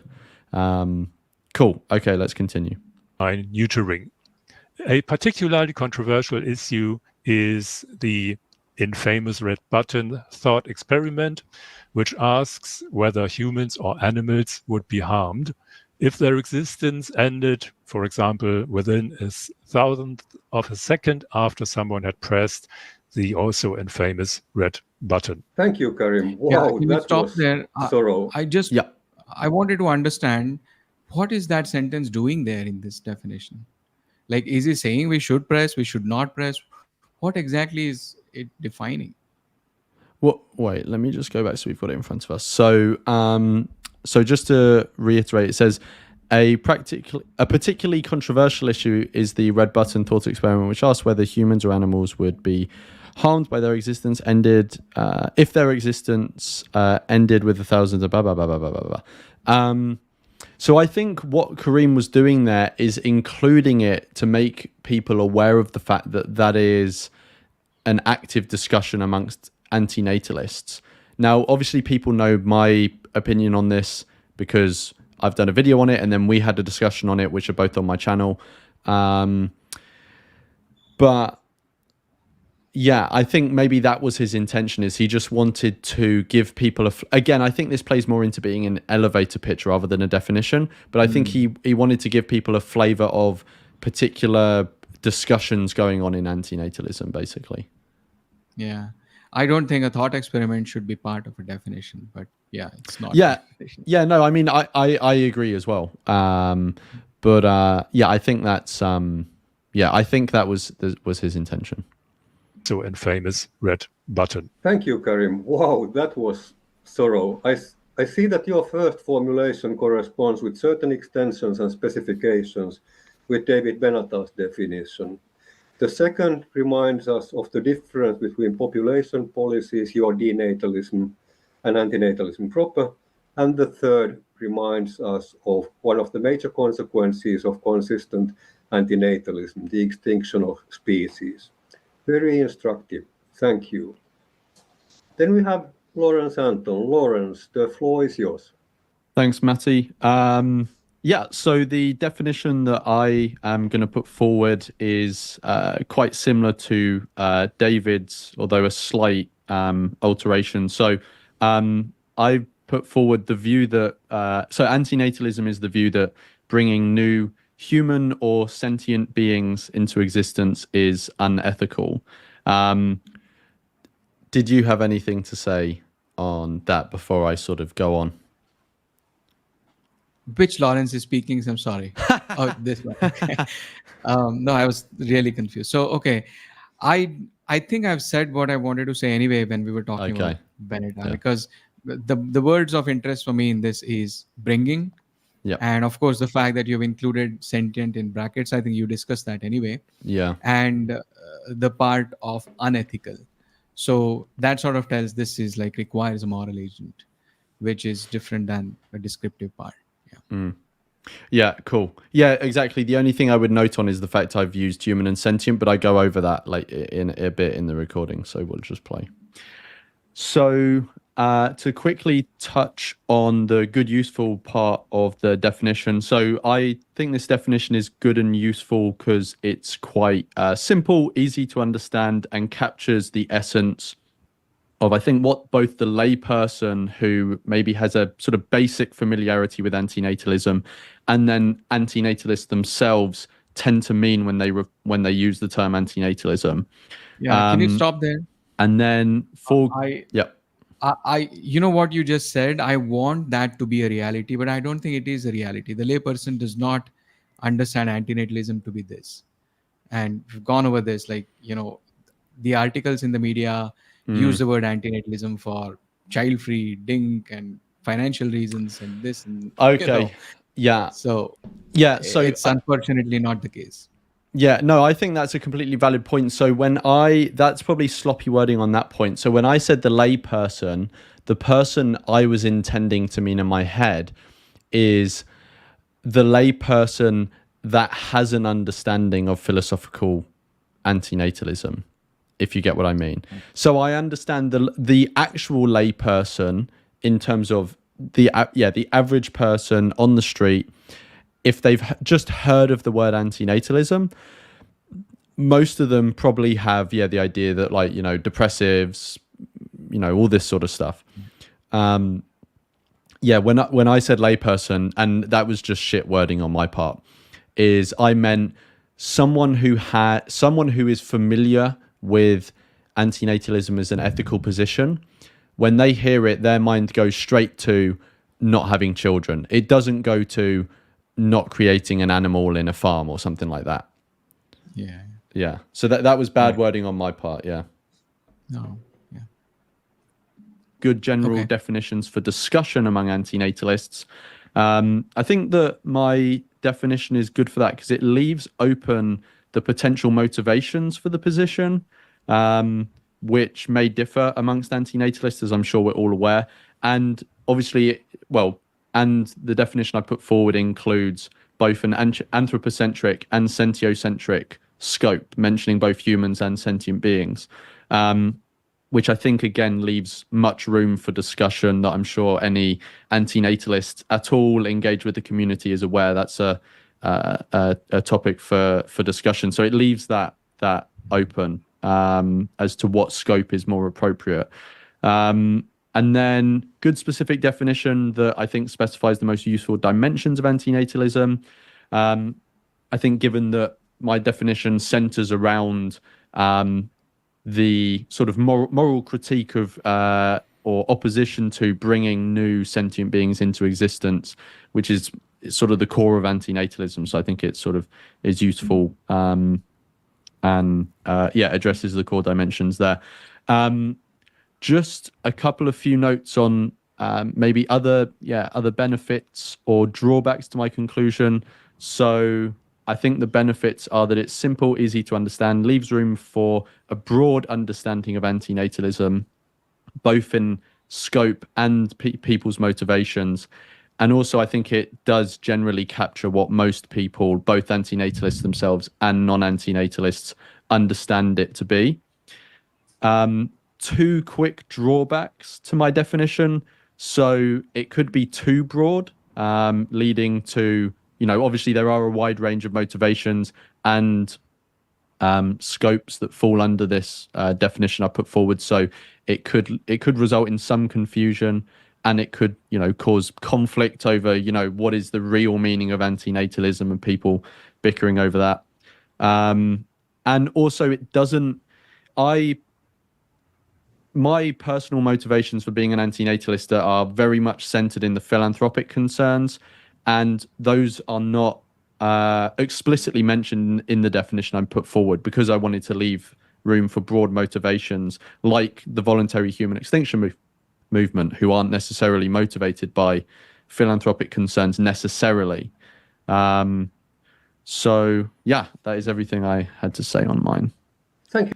Did you have anything else to roast me with? You've roasted yourselves, I think. No, that was very thorough.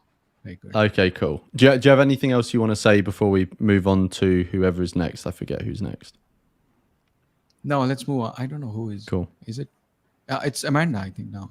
Maybe, yeah. Thank you, Lawrence. You are the first one now to mention people first.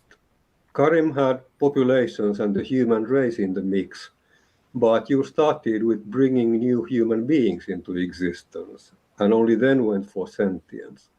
May I ask, did you go human first because you were thinking about lexical definitions, how people actually use words, or did you do it because antinatalism in your book is primarily about people and their reproduction? And if the latter, how and why does the extinction of all sentient beings happen? Yeah, so it's the first one you touched on. So I think when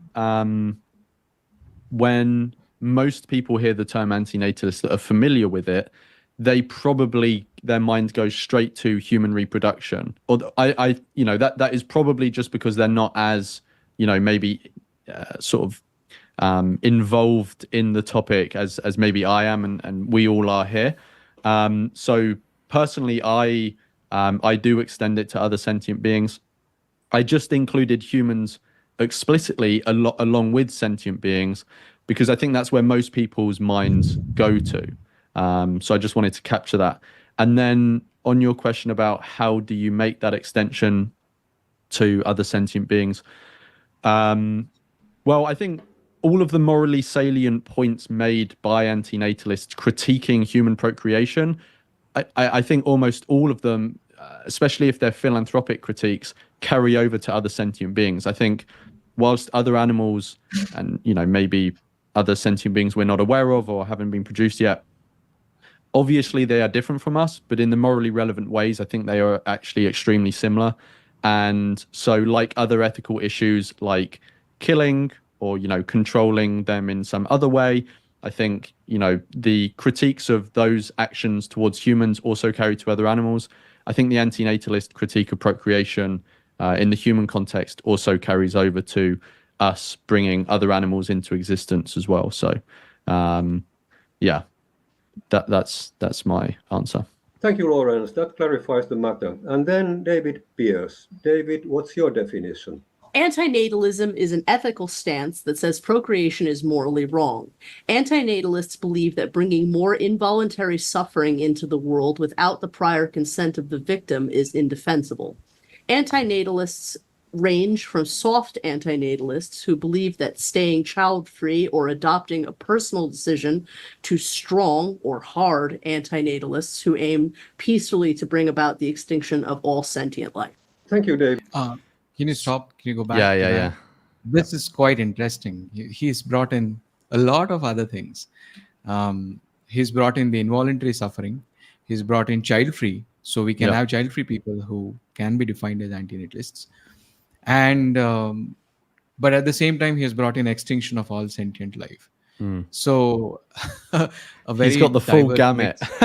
Yes, yeah.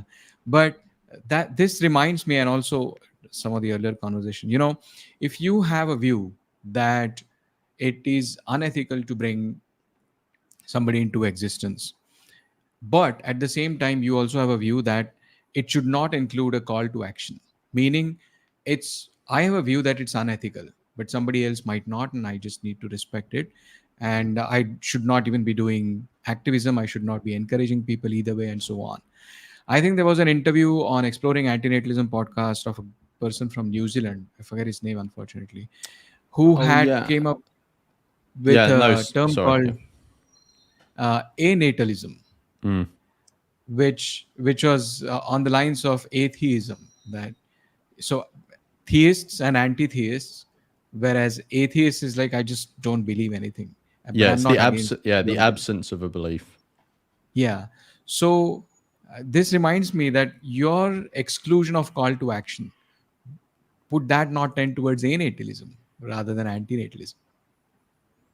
Sorry, say that again. I got distracted because Amanda's just put in the chat that their name was Vito. Vito, okay. Yeah. Thanks, Amanda. Sorry, say what? Yeah. If antinatalism should not include call to action, and I'm not I'm personally not taking any sides, I'm just exploring this. Yeah. If it should not include any call to action, if it does not imply anything for us to go and do positively, then does that rather incline towards anatalism rather than antinatalism? This is an analogy again from theist, anti-theist, and atheist to natalism, antinatalism, and anatalism. I don't think so, because I think a call to action can be attached to any of the three positions: natalism, anatalism, or antinatalism, the same as theism, atheism, and anti-theism, right? So you could be a theist and think, and that be your point of view, and not think there's any call to action, or you could be a proselytizer, right? You could be an atheist and not think there's any call to action, or you could be an atheist that goes out and debates theists, like Rationality Rules or Cosmic Skeptic, right? Or you could be an anti-theist and go out and try and, combat religion in some way. Anti-theist being someone who actively thinks I think an anti-theist actually means someone who hates religion, but I'm using it in this term to mean someone who actively believes there is no God or gods. And then in the antinatalism sphere, you can be a pronatalist, antinatalist, and an anatalist, and on it with any of those viewpoints, think that you also have a call to action at some. You could think, I need to encourage people to have children. I need to encourage people not to have children. Or if you're an anatalist, the obvious call to action would be, I need to encourage people to think about their reasons for having children or not having children, and are they good enough, basically, right? Because they take the more sort of like skeptical of both sides, right? And also for all three views, you could also just say there's no call to action. I just hold this point of view, blah, blah, blah. Does that make sense? Sort of, yeah. I mean, we can debate more about the difference in atheist and anti-theist and agnostic, But no, okay, that's Yeah. again what he's saying. Yeah. Yeah, I think the difference between atheist and agnostic is that atheism is about a belief, and agnosticism is about a claim to knowledge.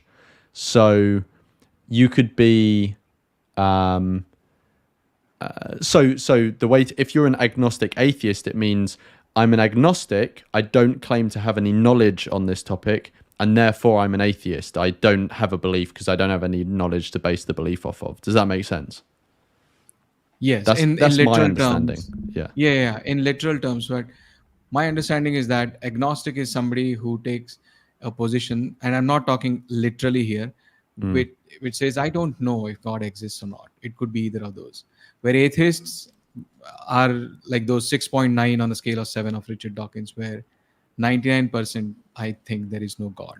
Unless you show me evidence, I'm not going to believe in any of your gods. Yeah. Whereas anti-theist is like, I'm going to go out and oppose the belief that, there is God.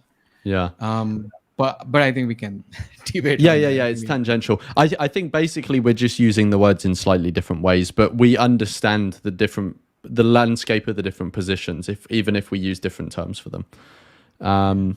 Cool. All right. What do you think of bringing child-free people in this, by the way? Oh, yeah. Sorry. So, yeah, there's more stuff to comment on in David's definition. So, yeah, personally, I don't think child-free should be included in anti-natalism.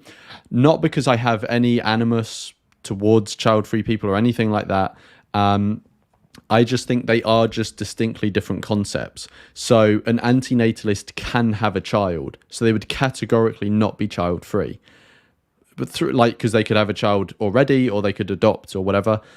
Whereas a child-free person, categorically, they cannot have a child, but they may be completely encouraging of other people having children, or just not take an ethical view at all.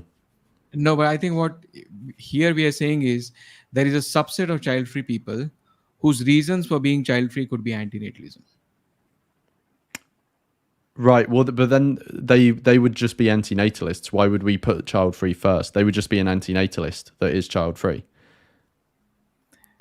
Well, I think he's putting this in, if your anti-natalists range from soft anti-natalists who believe that staying child-free or adopting is a personal decision. Okay. So basically, a soft anti-natalist is someone who thinks reproduction is a personal decision, basically, and they've chosen not to reproduce. Yeah. Which sort of... I would say that's just the child-free person then. Or is it anatalism? I don't know. Maybe we can have another panel on anatalism. Yeah, I mean, personally, the way I'm understanding what he's saying there is that would just be a child-free person, because they're not saying there's any there's no engagement with ethics there. He's just describing... Okay, so child-free people, personal decisions for being child-free could be financial, or could be my personal morals or ethics, whatever you want to call it, is I don't want to bring another person into existence. Yeah, but then I would just... right, but they don't necessarily take a judgment on the reproduction of other people. Yeah. Okay, so it's like personal anti-natalism, but they don't apply it to others. Which isn't it anatalism? Maybe, I don't know. I'll have to go back and listen to that. Yeah, I mean, maybe. I wouldn't class that as anti-natalism, just because if someone classed themselves as anti-murder or anti-slavery, but it's just a personal position, you guys can have slaves or you guys can murder, I wouldn't say in any genuine way that they are actually anti-murder, anti-slavery, right? So... but does that not contradict with your earlier position that we only have negative duties and no positive duties to go and stop somebody doing that? No, I'm not saying that the person has to go and stop people from doing that. What I'm saying is they at least have the position that it's an immoral thing to do, which would apply to both them and other people. That's what I mean. Right. Okay. Yeah. The other part of David Pearce's definition I thought was interesting was the whole thing about involuntary suffering. So he's put here, anti-natalists believe that bringing more involuntary suffering into the world without the prior consent of the victims is indefensible. Now, I think that's actually too broad to fall under anti-natalism, because there are so many things that would be involuntary suffering imposed on someone without the prior consent. For example, rape, right? If someone were to rape another person, that would be imposing involuntary suffering on that person without getting their consent. Obviously, it's indefensible, but it's not anti-natalism. Does that make sense? So I feel like he should have said, anti-natalists believe that bringing more involuntary suffering into the world through the creation of new beings without the prior consent of victims is indefensible. To make it more specific. Yes. And then finally, the hard anti-natalist. Sorry if you. No, that was it. That was it. Yeah. Go. The hard anti-natalists who aim to cause extinction or bring about the extinction. Peacefully. I'm always in two minds on this. Yeah, but yeah. Sorry. So, is that an extinctionist? Is that an anti-natalist? I don't know. I would say that's an extinctionist, because that encompasses so many more things beyond just antinatalism that, to me, it's a separate position. But my reasons for saying that I've said already in other videos. I've said it in this live stream already.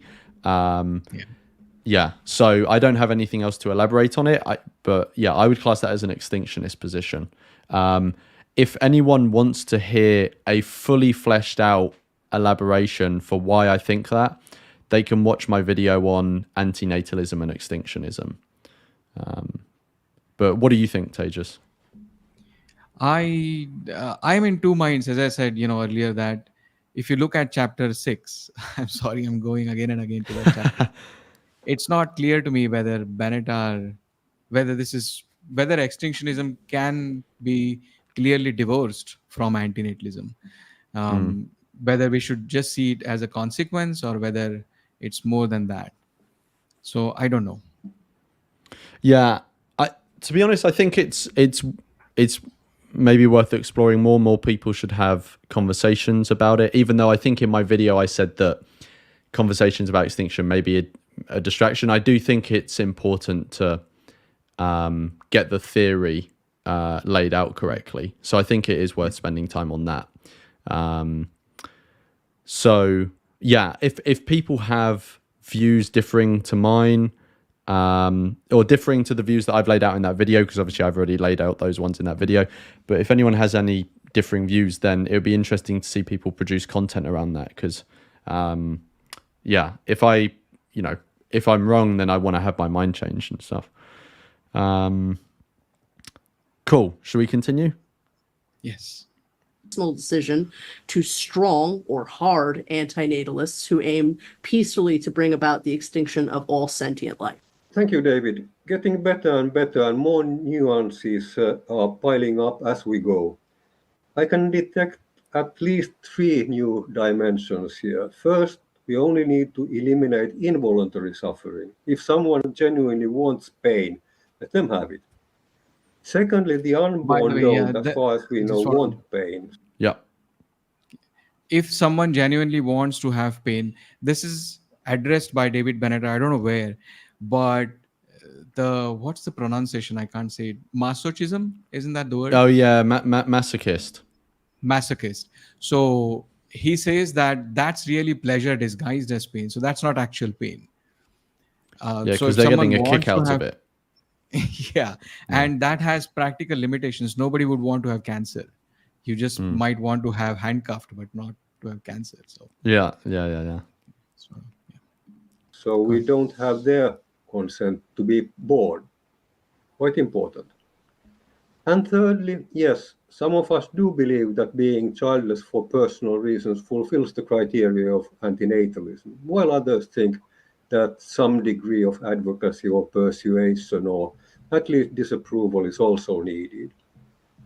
As far as dictionary definitions go, the being voluntarily childless means being an antinatalist might well gain ground to the annoyance of what you have called the strong or hard wing of the movement.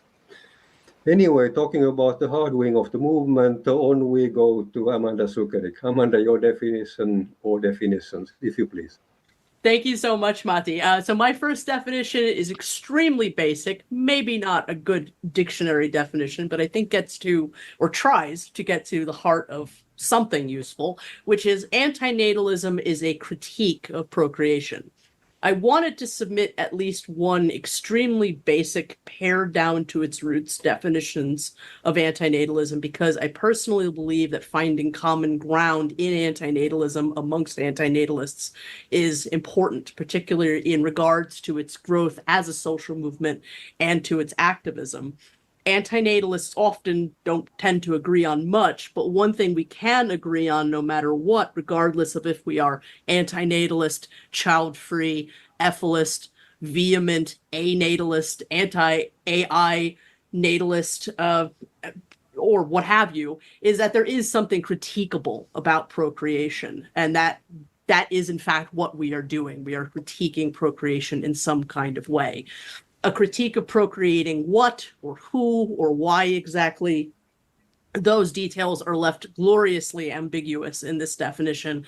The point here is to think about what the kernel of agreement between all anti-procreative like people might be, with the biggest, widest, most inclusive tent in mind. So just on that definition, I kind of, I like completely get the sort of motivation here behind Amanda's definition, because there is obviously so much variety, and obviously the definition I've put forward and all the comments I've made in this live stream at the moment, obviously they're all motivated by my specific like flavor of antinatalism, how I see it. So obviously I'm going to take the point of view I take, but I can completely get the sort of motivation of Amanda wanting to recognize the fact that even though not everyone there's this sort of like cluster of ideas and viewpoints that sort of revolve around critiquing procreation. Now, if we were to define antinatalism how I want it defined, only a certain slither of that cluster of ideas and people would actually fall into antinatalism. So, but I also recognize the sort of validity of the points being made by other people, and I to some degree also recognize them as antinatalists. So I can completely get the motivation, like behind Amanda's thing. But yeah, I get her motivation, but I was just thinking all this while, should that not be rather the definition of anti-procreationism and antinatalism being right. slice of that? You know? Yeah, that's a good point. Yeah, maybe it would be better fit there. I hadn't thought of that. That's yeah, that's a decent point. Yeah, I mean, I see that as pretty reasonable. Yeah. Okay, maybe you've changed my mind, Tejas. Okay, so let's have a look at this. Cool. Second definition, antinatalism is a philosophical position and social movement concerned with ending suffering by preventing the birth, manufacturing, creation, manipulation, and existence of sentience or possible sentience.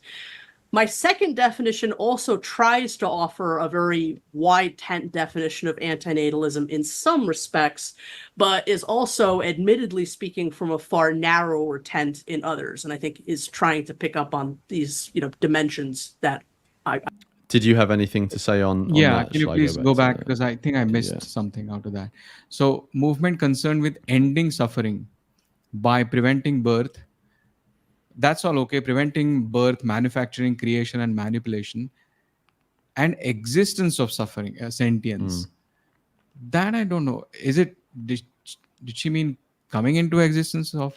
Well, so I had the same thought as you initially, and then I was thinking it over. So initially, because all of those other things, like birth, manufacturing, creation, maybe not manipulation actually, but those first three, they're all about starting lives, right?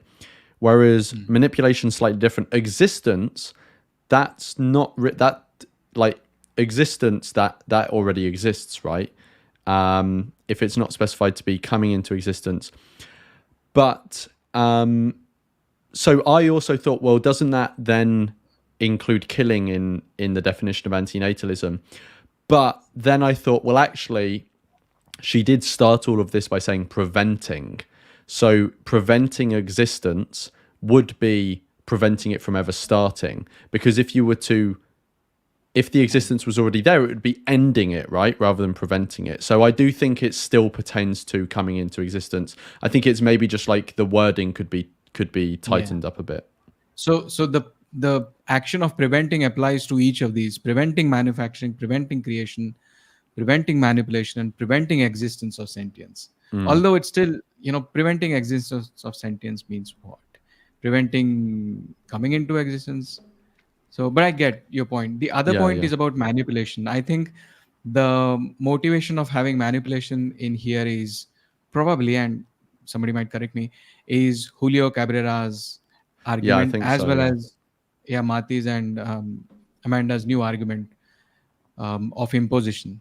But at the same time, if we include, and I think this is Amanda's view, that if we include the view that we should go out and sterilize wild animals, that includes manipulation. So we have to choose one or the other. And I think this is one of the reasons, or one of the many reasons, why Mati is against that, because it involves manipulation of animals. It's straightforwardly, even for stray animals, sterilizing them, it involves manipulating them on a big degree. So I don't know, you can keep manipulation or you have to exclude it, but you can't have both ways, right? So I don't know. Right. So do you mean as in, if you include in the definition here preventing manipulation, that would then actually preclude the sterilization of wild animals, which I think she would want to include? Is that what you're saying? You can't have both? Yes, because that requires manipulation. Okay, I can understand. I think what maybe someone who advocates for that would say that small manipulation prevents a greater manipulation, so it's still preventing manipulation overall. Whether you find that convincing or not is another thing, but I think that's probably the argument that would be made. But yeah, do you have any other thoughts on? Yes. Oh, go on. Yes. Sorry, is it too lengthy? Sorry. No. Please continue. Okay. So if you say that it was for a greater good, that manipulation, then the manipulation which parents do on their children can also be argued that it's for their greater good. So manipulation is very hard nut to crack, honestly. Or maybe I don't understand it fully. So anyway, it's like a tricky part. Yeah. So Amanda's watching, and she's actually put in the chat saying about the manipulation point. She said, right, once someone exists, you can't avoid manipulation. So let's prevent them, but also understand that how to manipulate as little as possible is our burden. So prevent the possibility of manipulation, maybe. Yeah, I think so. Yeah. Cool. Should we continue? Speaking from a far narrower tent in others, and I think is trying to pick up on these dimensions that I find to be of importance. First off, this definition immediately acknowledges that antinatalism is now not only a philosophy but a social movement as well. Some antinatalists believe that antinatalism should be a social movement, while others, of course, would say that it should not be. Those that believe that it should not be a social movement generally also believe that if it's going to be, that those antinatalist social movements absolutely should not have goals, especially if those goals are extinctionist ones. So yes, this definition is speaking from a narrow... Sorry, I pressed the spacebar thinking it would stop it, but I remembered we're not on YouTube. So when I heard Amanda say this, and I actually forgot, I was going to message her about this afterwards, but I forgot to. But I didn't know if this was trying to capture what I had been saying, because I've mentioned, because obviously, like in this live stream and elsewhere, I've mentioned about not including a call to action, and I've also I can't remember where it was, but I've also commented on like the goals that antinatalist activism can have. And in my video about antinatalism and extinctionism, I talk about how I don't think antinatalism itself does have a particular goal, but extinctionism has an explicit goal. Or I guess maybe if you could say that antinatalism has a goal, it's different from extinctionism. The antinatalist goal would be no more new beings, whereas extinctionism would be no beings at all in the universe. But that still contradicts with your case because you objected to the part of encourages people to not have children. No, I understand. What I mean is, so yeah, I don't think So when I say antinatalism as a goal, I mean if it was a movement. Sorry, not the philosophy itself. So if there was a social movement, so I just wanted to clarify that, like, personally, I do think antinatalism should be a social movement. I just make a distinction between adding that into the definition. And yeah, obviously a social movement does have to have goals. Personally, I think it would be too grandiose and detached from reality for a social movement to have a goal of extinction. I think an antinatalist social movement anyway would have goals more pertaining to the creation of lives rather than extinction. But I think, like any antinatalist social movement, it should have more reasonable goals of like trying to achieve certain like policy changes and stuff like that, rather than highfalutin sort of ending all reproduction just because we know that's not going to happen, or if it is, it's not going to happen as a result of a antinatalist social movement. I don't know if you have any. Amanda's just put something in the chat, but I don't know if you have anything to say on that, Tejas. I want to say that having a goal does not necessarily mean it has to only be in the movement. You can. So again, I'm sorry, going back to chapter 6, if you accept that extinction is the logical consequence of antinatalism, you have to provide for the completeness of theory. How are you going to manage that consequence? And that's why I think Benetta spends a lot of time on population ethics, Derek Parfit's population ethics, and how a phased extinction could be achieved if everybody agrees. So it's sort of a goal in philosophy of antinatalism, but not in the movement. I'm not against in the movement part, but I'm saying that the goal, having a goal, does not necessarily mean it automatically becomes a movement. Yeah. One quibble I would put there is you said it was a logical consequence, whereas I think it's a practical one. So my understanding of a logical consequence is that if X, if X, then Y must happen in all possible worlds. But I don't think if antinatalism were fully realized in that no new sentient beings would come into existence, I don't think the logical consequence of that is extinction, because there may be a possible world where you have beings that live forever, right? So like my understanding is that I think lobsters and jellyfish, I believe, are both biologically immortal. Like they never die. The only reason they would die is like physical damage or a disease or something like that.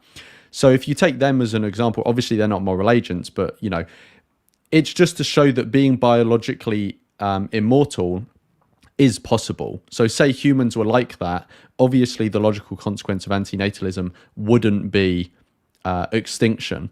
That's why I class it more as a practical consequence. I know some people call that nitpicky, but I just think it's true that extinction isn't a logical consequence; it's a practical one, because of the specific universe we live in. Right. But yeah, cool. Did you have anything? Sorry, I didn't read out what Amanda said. So Amanda said in the chat, I can't remember exactly what we were talking about when she put this, but she says, not really. Antinatalism should not have goals has been a mantra for at least a decade. Okay, so I think she was saying that, so when I was saying I didn't know if that was a comment on what I had said before, I think she was saying that, it wasn't about any specific comment I'd made. It was just a general mantra. Yeah. Cool. Shall we continue? Yeah. Our antinatalist tent, which posits that antinatalism should indeed have the goal of ending suffering, which of course makes this definition an inherently extinctionist one, and so would not apply to anyone espousing an anthropocentric and or non-extinctionist antinatalist position. I feel that the real strength of this definition is in its acknowledgement of at least some of the ways some of the many ways that life, sentience, possible sentience, manipulation, and suffering can be both created and find itself in need of an end. These ways begin with being brought into existence through birth. It can be manufactured, as in the possibility of machine sentience. And by the word create, I was attempting to reference lives that are bred into existence, like farmed animals, but it could also apply to several different circumstances. I use the word manipulation not only because I wanted the definition to in some way acknowledge the work of Julio Cabrera, but also because the manipulation is a form of harm that isn't necessarily the same as suffering, and the prevention of manipulation is sometimes very much the motivation of some anti-natalists and a separate concern from the focus of suffering. And the last part of my definition makes room for what we might not yet be considering: insentience, the meaningless liability and danger that type of life poses were it to gain sentience, the possible future horrors of evolution. This definition makes it clear that the scope of antinatalist concerns is an ever-widening one. Thank you, Amanda. That concludes beautifully our own definition section and takes us to the general discussion. Mate didn't provide his definition. Questions.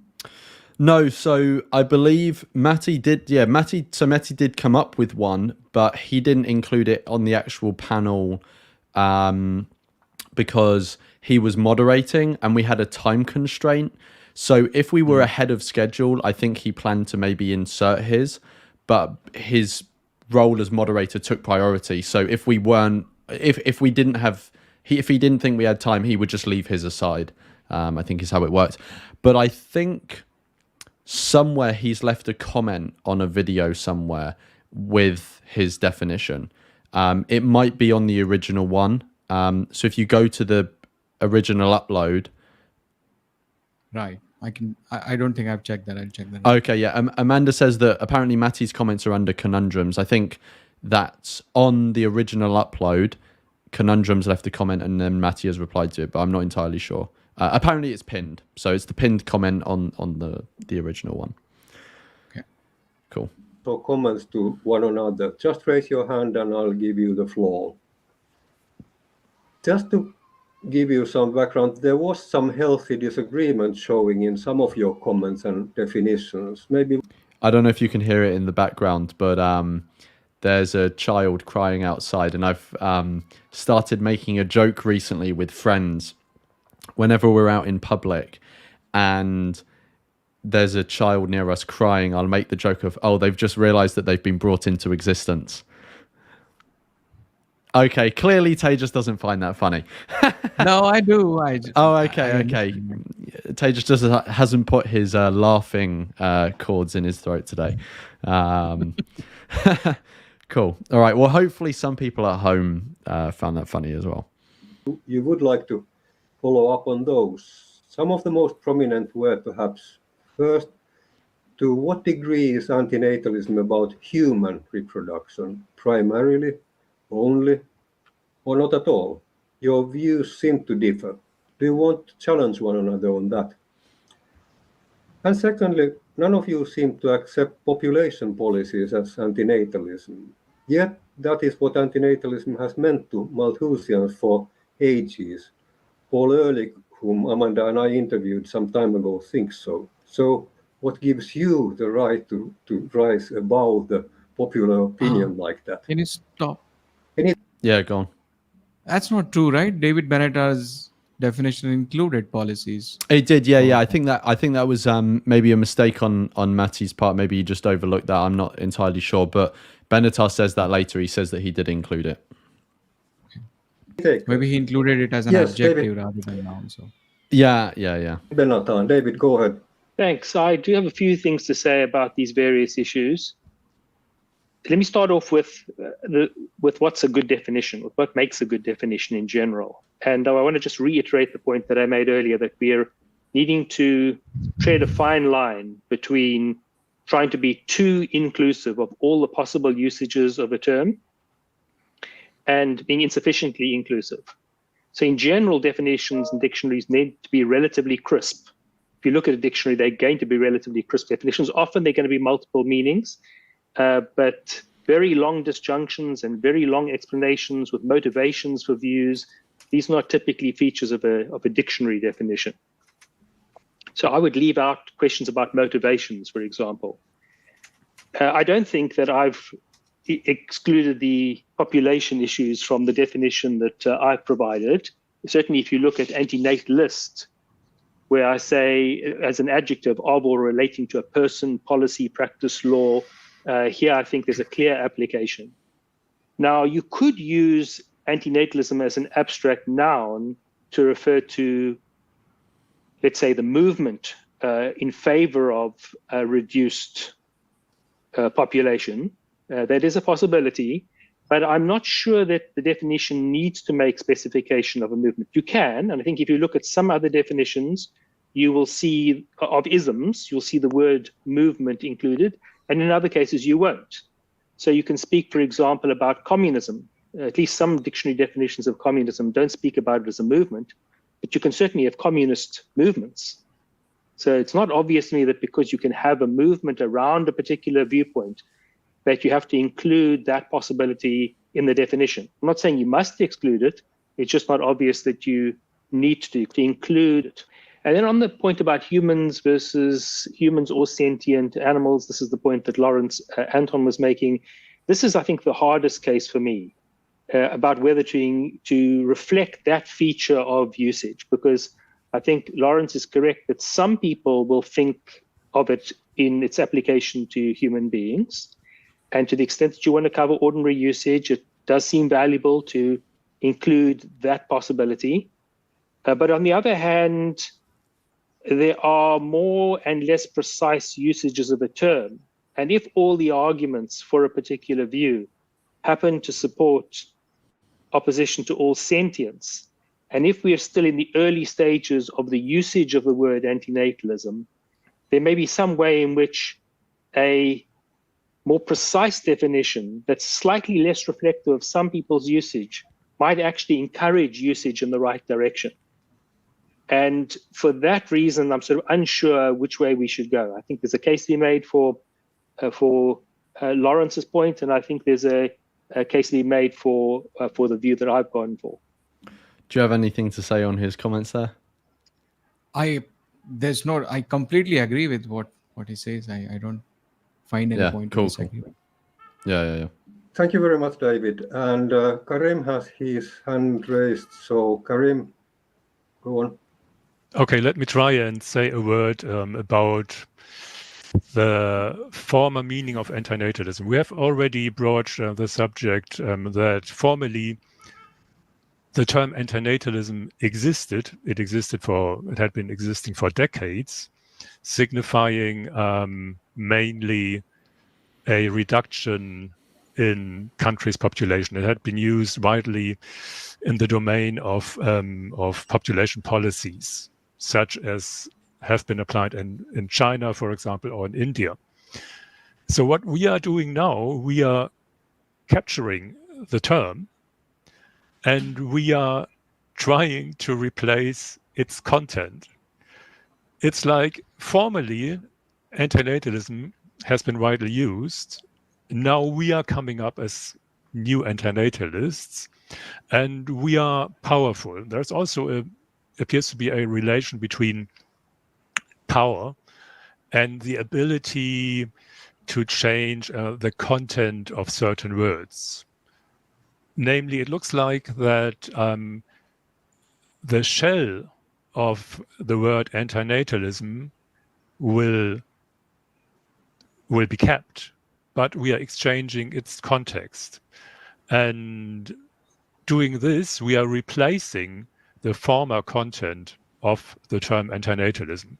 And somehow, because of this, we are in a conceptual disarray. I don't say a conceptual mess, but actually we'd have to find a new home for the former content of the term antinatalism, which relates to population policies. And my suggestion is to call the new home for the former content of antinatalism denatalism, because it's much clearer. Denatalism just means diminish the number of people on a certain surface, namely country, in order to achieve certain goals. So if we succeed, we'd have antinatalism side by side with denatalism and in one and the same dictionaries. And one thing I just wanted to say here is that actually that could be a good solution that Karim's put forward to what we were talking about earlier, about how I was saying that we could call certain policies anti-natalist, but we'd have to make sure to make the distinction clear that it's not like it may just be advocating for reducing birth rates. And maybe in that case, actually, if a policy is aimed at reducing birth rates, like the one-child policy in China, rather than discouraging all procreation, maybe it would be better to call it denatalist rather than antinatalist. What do you think about that? I'm okay either way. I mean, I don't have any strong views either way on this. I mean, if we have a different word called denatalism, the only thing is that we'll have to spend the same effort on defining denatalism. I don't know if that is in the dictionary. True. I think it's worth having a distinct concept though, because antinatalism is very much about no reproduction, right? Which is different from a reduction. And the motivations can be very different as well. So I think there would be value, but obviously, like me and you are not the ones that are going to be ultimately making these decisions. But I think it would be interesting to have like denatalism in like employed to make that distinction clearer. It would be convenient to tell Elon Musk and Jordan Peterson to use denatalism. Exactly, because then anti-natalists won't get as much splashback when they make sloppy commentary. I'm just actually going to Google. So I've just Googled denatalism, and it doesn't come up as a actually defined word. So it'd be cool to get it defined, like Karim is saying. No,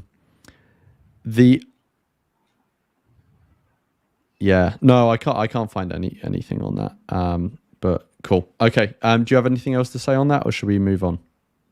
No, let's move on. I'm trying to remember what was the Benetta's objection to this. So let's move on. Yeah. This we might succeed in getting rid of a certain conceptual disarray we are experiencing now. Just these few words about denatalism, antinatalism, social power behind new definitions, because the former meaning of antinatalism doesn't have a social power behind it. For example, I try to give an example. I try to establish denatalism in the German Wikipedia, but I didn't succeed because Wikipedia's reviewers were telling me there are not sufficient occurrences of the word denatalism in the German language. So sorry, we can't allow you to establish denatalism as a new word in the Wikipedia. I have recognized a couple of other hands in there, but Lawrence Anton seems to be the next. So Lawrence, please go ahead.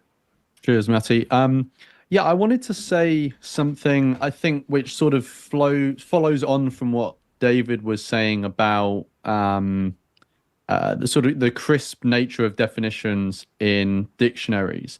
So one thing I've noticed in the antinatalist sphere, and I have, very likely been guilty of this myself in the past, but I've noticed that there's a great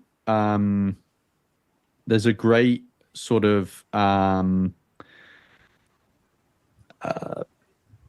there's often people will try to attach things to antinatalism because they see it as part of a cluster of beliefs, or they see like they identify a cluster of beliefs that you could maybe sort of identify all under the sort of banner of maybe suffering focused beliefs. And I think often they sort of take antinatalism and try to sort of bring those other things into the fold of antinatalism. And I think we need to be wary of inflating and making antinatalism become a sort of I don't know if this is the right way to phrase it, but a sort of like a sort of obese almost term where it's got so many things under it that maybe even begin to conflict in some way. I kind of see the same with veganism as well. There is somewhat of a movement to decenter animals in veganism and make it a term that is just used as a general stance against oppression. And whilst I can understand the sentiments behind the people trying to do that, because they say, if you're just very quickly, Amanda's put in the chat a conglomerate, which I thought was quite funny. Have you, Tejas, I don't know sort of how plugged in you are with the vegan movement and stuff nowadays, but have you seen this tendency of people trying to, like advocating for the definition of veganism to be, you know, a stand against all discrimination, oppression, this sort of stuff? Yes, but I have experienced slightly opposite thing as well. And maybe this is the drawback of definitions themselves. So maybe it's not a criticism. Is that, you know, when I have interacted with vegans and somebody is having a child and I tell them that, you know, that's just inconsistent with your beliefs about veganism, they will throw a definition at me saying that, where does in the definition say that we should not have children? So this is a drawback of having definitions maybe. So it's the other way around. But I agree that, I don't know, the definition of, if I remember the history of the definition of veganism, there's a long history to that, like going from Donald Watson and that time. Yeah. And they sort of had hints of including all operation, meaning including human operation as well. And over the years, it has been shifted in its meaning, and now vegan society has its own definition. It also has its clause like as far as practically possible and partially animal products and all that. So I don't know. Initially it used to include those things, if I'm understanding this correctly. Yeah, I've seen like a few new like definitions of veganism be put forward, and some of them I find like quite convincing, but the ones I find convincing still center animals. Like I think however veganism ends up being defined, I think animals should be at the center of it, because it's like, you know, do we need a term to define someone who is against all oppression? Surely everyone defines themselves as being against all oppression. It's just we disagree on what characterizes oppression. You know, no one is going to stand there and say, I am for certain forms of oppression. They're just going to say, I'm for this policy, but I don't see it as oppression and you do. And they're just, do you get what I mean? So it's like, I don't know if we need to have a term for that. It would be like having a term for someone who breathes oxygen. It was just like, you know, it's useless. Everyone is that. Yeah. Do you have anything else to say on this? Sorry, before we continue. No, let's go ahead. Cool. Well, if you are vegan, you should be, you know, you're against the oppression of animals. You should be against all other forms of oppression. I can understand that, but that doesn't necessarily mean that if you agree with that sentiment, you also agree that veganism should mean that you're against all oppression. You can hold veganism as a belief alongside these other beliefs. And I think that antinatalism sometimes falls victim to... Go on. Can I throw a thought experiment at you? Slightly tangent to our topic, but if that is the case, and would you accept a vegan who is Nazi? Yeah, I would just say they're inconsistent in their principles. Again, it depends how you define veganism, but if you define, let's say you take the, you know, vanilla definition of veganism as like, you know, someone who thinks animals have moral value, and as a result, they try to reduce their contribution to their exploitation in any practical way, you know, possible, right? It doesn't seem incoherent to me to say that someone can be a Nazi and a vegan. I would just say they are inconsistent in how they apply their principles. Just like how someone can be like a liberal and non-vegan, right? I would say, sure, it's coherent for you to be a liberal and not be vegan, but I would just say you're inconsistent in your beliefs. Do you get what I mean? Yes. So Just by like how- definition, they are vegan. Yeah. Yeah, exactly. That's Just like how someone, there will be parts of the world where people aren't racist, but they're homophobic. And I would say, sure, you can be an anti-racist and still be homophobic. I just think you're being inconsistent. And I think you should also be non-homophobic, or what's the term? Anti-homophobic? Whatever the term is, I forget the term, but like accepting of people who aren't straight. So yeah, I would say, you can be a vegan Nazi. I would just say that like you're delusional to be a Nazi, and you're inconsistent in how you apply your ethical consideration or moral consideration. Did that satiate your Yes. thoughts? Okay, cool. To the same sort of urges that people may have. Just to give two examples, I often see and have had discussions with people in the past about the intervention into the reproduction of wild animals. Whilst I'm extremely sympathetic to the suffering of wild animals and believe that we should be open to human intervention in a reasonable way, in a considered way to help wild animals, I don't believe the intervention into the reproduction of wild animals is part of antinatalism, but it's something you can hold in tandem with it. I've also spoken in one of my videos about how I view antinatalism and extinctionism as defined as the view that extinction would be preferable to non-extinction or the continuation of a species.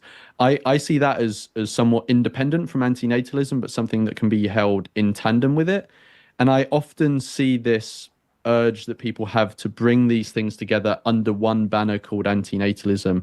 And I think we have to be wary about inflating the idea too much, so that it becomes unrecognizable. But that's all I wanted to say.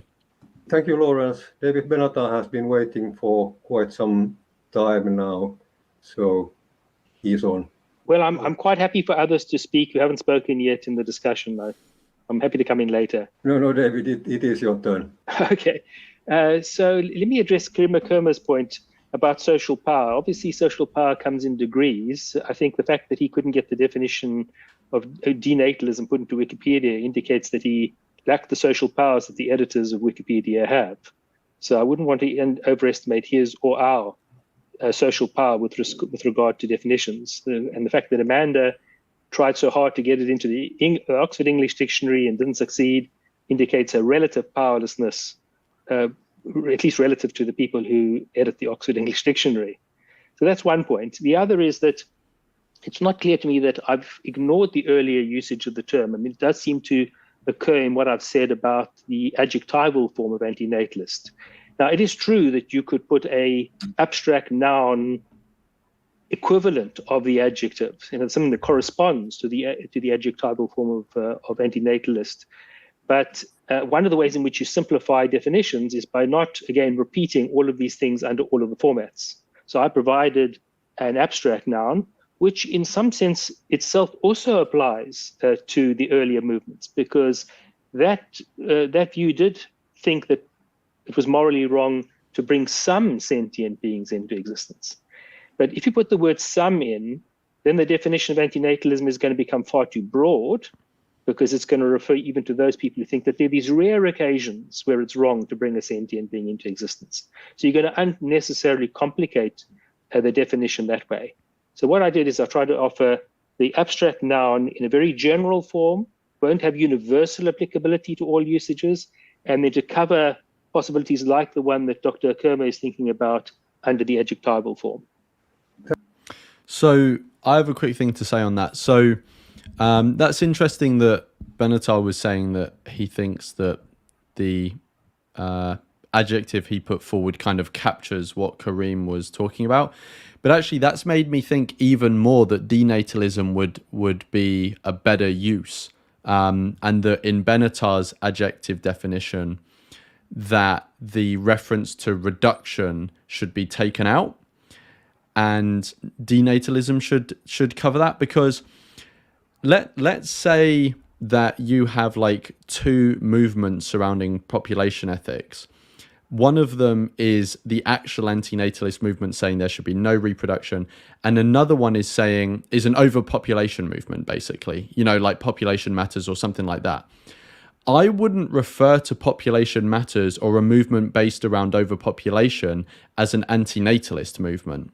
I think it would actually be more appropriate to use denatalist there and anti-natalist for the ones who want a complete reproduction. And I think it would be useful to have different terms for those two different movements rather than the same, and then cause the confusion in conversation around which you're talking about, if you get what I mean. Yeah, so I think the only criticism or the only reason Benatar was opposing that was you have to take same amount of effort again to get another term into the public rhetoric. Oh, okay. Yeah. Okay. Yeah. Okay. That's what I understood. Yeah. I mean, no, fair play to that.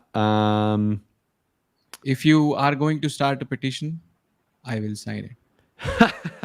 I do not care enough to start a petition. But if someone else also starts a petition, I will also sign it. So if anyone watching this wants to start a petition for that, you have 2 guaranteed signatures. And obviously, I think Kareem would also be a guarantee as well. And Asagi in the chat has said as well. Cool. Okay, should we continue? Yeah. Thank you very much. I've recognized one more. Amanda, please go ahead.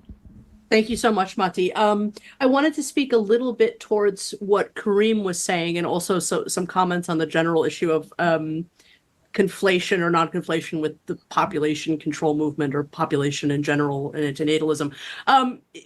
Antinatalism, Kareem, your comments on antinatalism prior to 2006, I have found examples of the word antinatal, far earlier. I mean, at least in the mid 1800s, in fact. So it's possible that the history of the meaning of the word is even more a mess, a conundrum. And I think there's some evidence that the meaning might have sort of come around back to itself in recent times, because it seems like those usages of the term applied to things like abortion, or it applied to procreative concerns that were not necessarily about population ethics, so to speak. And I don't have a great conclusive thesis on this just yet, but I mean, there does seem to be something more complicated going on there. And I can you stop there? Personally hesitate. Yep, go on. So does she mean that the word antinatalism was used in philosophical sense a while ago, then it shifted to population ethics, and then now it is coming back to philosophical sense? Amanda is watching, so I'm assuming she will put in the chat. So let's continue, and then once she's put in the chat. But I just want to say, if that is the case, then the earlier philosophical sense of the word antinatalism would more be proto-antinatalism, given the metaphysics and religions, religious attitudes and so on. So that part can go in proto-antinatalism. The population ethics era can go in de-antinatalism. And now we have antinatalism. I don't know. Proto-antinatalism. That's another petition someone can start. To replace the term with denatalist, only because I think it might be more valuable to try to understand those usages of the term in their own identity, but that's a separate concern. Regarding population concerns, I mean, while I think that there are strong arguments to be made that antinatalism and population ethics are doing 2 very different things and making very different claims, I do think that it would... Sorry, so Amanda's just said, not in a philosophical sense. The meaning of those earlier usages is still a little unclear, but so far at least, I do think that those usages have more in common with, I think she's meant to say, with RAN than Malthusian antinatalism, but she could be wrong. Does that make sense? Yeah, I mean, Cool. that's okay. Let's move on. Be a mistake for us to completely divorce antinatalism from the fact that overpopulation is still a tremendous problem here on planet Earth that produces an immense amount of suffering to both humans and animal lives. I don't think that anything that perpetuates the creation of sentient lives can or should really be completely outside the bounds of antinatalist concerns. And I can't really see any good argument for there to be, other than the fact that there sometimes seems to be a palpable desire in some to extract antinatalism down to some kind of purity. And I just don't see that concern as much use ultimately towards the prevention of the unborn. And also, if we value antinatalism as for its activism, we will face all the same issues that population reductionists, population advocates will face, all the same challenges as to how to get people to think about procreation, how to get people to stop procreation. So I think it would behoove us to be careful about making the separation, because I think we have important things to learn from one another. And thank you, Amanda. And Karim? You know, is antinatalism in any of the thesaurus? You know what thesaurus is? Is it called yeah, thesaurus? yeah. Thesaurus? Yeah, thesaurus, yeah. I don't know, to be honest. The reason I ask is, if natalism is a word, right, which encourages people having children, I'm not referring to David Pierce's second. It'll be an antonym, right? Yeah. So what's the antonym? Is it denatalism or antinatalism? I think that's probably. Let me look it up. So,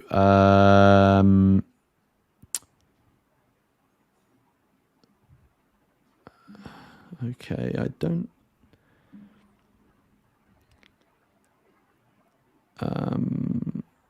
What thesaurus do you usually use? Because there's not really an I just whatever Google tells me, honestly. Okay, so it's not really coming up in any thesauruses. I've got natality,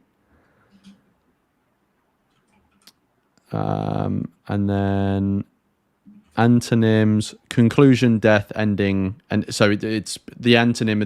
They're talking. They go for the end of life rather than the start. But yeah, it's not. I don't think natalism is in any thesauruses really. Yeah, but it doesn't have to be. But my point is that if natalism is a word, is a recognized word, what should it be its antonym? Is it denatalism or antinatalism? That is a question which comes up if we decide to go with creating another term called denatalism. That was my point. Yeah, that's interesting. I think maybe both could be. Well, yeah. Yeah, I don't know. Yeah. Let's continue. Has something to say. I think that after him, we are rounding up this part of the panel and going on to the next one. But Karim. All right. Thank you, Matti. I just wanted to spend a word on Lawrence's nice term, crisp definition. I also just want to say here that I think Karim made a mistake. I didn't use it. Benatar used it. I didn't want to. Not that this is like a massive claim to fame that I'm trying to push away using the term crisp, but it was Benatar that used it. So no copyright strikes. Because we have to exactly. That was just for the benefit of YouTube. Don't copyright strike me. Ask ourselves, why actually are people opening dictionaries? In most cases, people are opening dictionaries because they want to settle their quarrels. And more often than not, the antinatalists are a bunch of quarreling people. So they would open up the dictionary. And I guess it's our duty to try and diminish the vagueness of the term antinatalism. And if, for example, the Cambridge Dictionary proceeded and integrated a second definition of the term antinatalism, namely a definition which is about population policy, then we had two definitions side by side, and the two entries wouldn't serve as a means in order to settle people's bickering and quarrels. So the question arises: are we prepared to have at some point in time two definitions, antinatalism and antinatalism, as this wouldn't serve to settle people's quarreling? Thank you, Karim. So Go on. words do have multiple definitions, right? I mean, Yeah. it's common in dictionary to have multiple definitions. So I'm not sure why that should not be the case. But anyway. Very interesting viewpoints. Thank you all. And now for something slightly different. We have some audience questions for you. And to present them to you, Lawrence, Anton. Lawrence, you have the floor.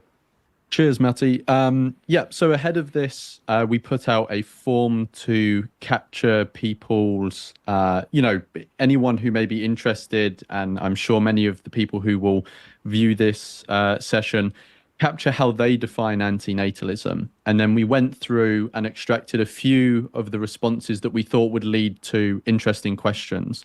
Each of them are going to be sort of primarily aimed at either David Benatar, Drew McKermer, but obviously once they have then given their answers, it can open up to anyone making any comments. So please don't feel like you can't give any of your thoughts on any of these. So the first one will be primarily aimed at David Benatar, and then obviously anyone else can give their thoughts. So the response was, so antinatalism is an ethical view that any moral agent must not create any painient being. Painient being meaning any being capable of experiencing pain. And this is whether directly by procreating or indirectly by, for example, paying others to breed animals. Now, the question we have off the back of this response is, so it's widely recognized that antinatalists or antinatalism carries with it this duty for the individual to abstain from procreation, to not biologically reproduce themselves. Could there be other, perhaps less commonly recognized duties or obligations that follow from antinatalism, though, beyond our own personal reproductive decisions? If so, what could they be? So, Tejas, what is your answer to that chunky question? I wanted to say, but I thought let's hear out the answers and then respond. Okay, cool. Thanks. Well, I purposefully phrased my definition of antinatalism as an abstract noun in a way that it would be broader than procreation. So just as a refresher, what I said was that it's the view that it's morally wrong to bring sentient beings into existence. Procreation would be one way of doing that, but breeding animals would be another way of doing that. And creating sentient artificial life would also be another way of doing that. So that's not so much procreation as creation. So I think that the definition I've provided is suitably broad, that it can incorporate all the concerns that the questioner had. Thank you, David. So one thing I just quickly want to say is I don't know if Benatar misunderstood the question or just decided to take it in a different way. But the question wasn't necessarily about definitions, and he was relating it to his definition. So the question was because he was saying, we don't necessarily need to include like obligations in the definition, which wasn't really what the question was getting at. It was getting more at what could the non-obvious or less obvious or less popular or popularly known obligations be for antinatalism, kind of independent of the discussion around definition, or based off his definition maybe. And so my response to that would be like, obviously we shouldn't be reproducing ourselves, but also we should not be like in our actions causing new beings to come into existence in ways where we can reasonably avoid it, right? So one way that we can do that, and I think we are going to have a negative duty, is not to pay for other animals to be brought into existence, right? Especially if it's going to be for them to be in a farm and be killed. But also, I think we have a negative duty not to, say, provide money to someone to go and get IVF, for example. That's not reproducing ourselves, but that's facilitating the reproduction of someone else. Where I think the negative duty maybe begins to like break down and be a bit unreasonable is, did you ever read the essay The Case for Fruit Fly Antinatalism? I don't remember. Maybe not. So it was it was written by, I can't exactly remember his handle, so I just won't say in case I'm going to get it wrong. But it was on the Effective Altruism forum, and I think it's one of only 2 essays on that forum that have the tag antinatalism. And basically in that essay, he makes the case that through actually many more of our actions that we appreciate, we are responsible for allowing or facilitating sentient beings come into existence. And he uses the example of fruit flies, assuming that they are sentient. And yeah, so Amanda's just put in the chat that it was Daniel Daymoon, which I thought it was him, but I didn't know what name he goes by online, so I didn't want to say. But so yeah, so he says in there, it perhaps conflicts with antinatalism to leave food out, because we know that is going to, that is very likely going to Encourage procreation. Amongst fruit flies, as an example. So yeah, sure, we aren't like the ones like making them procreate as in physically, but we are encouraging the conditions for them to procreate in. And he was saying that could conflict with antinatalism. So when it gets to that, I can understand why someone would want to avoid nurturing those sort of conditions. But I would say that's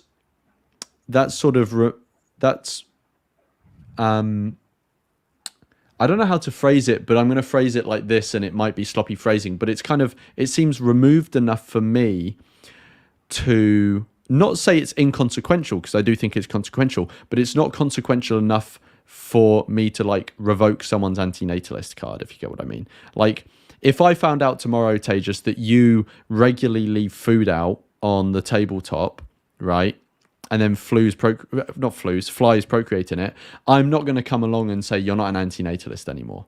Do you get what I mean? Whereas if you had a kid, right, then I would say, okay, well, he's clearly gone against the principle there. So does that make sense?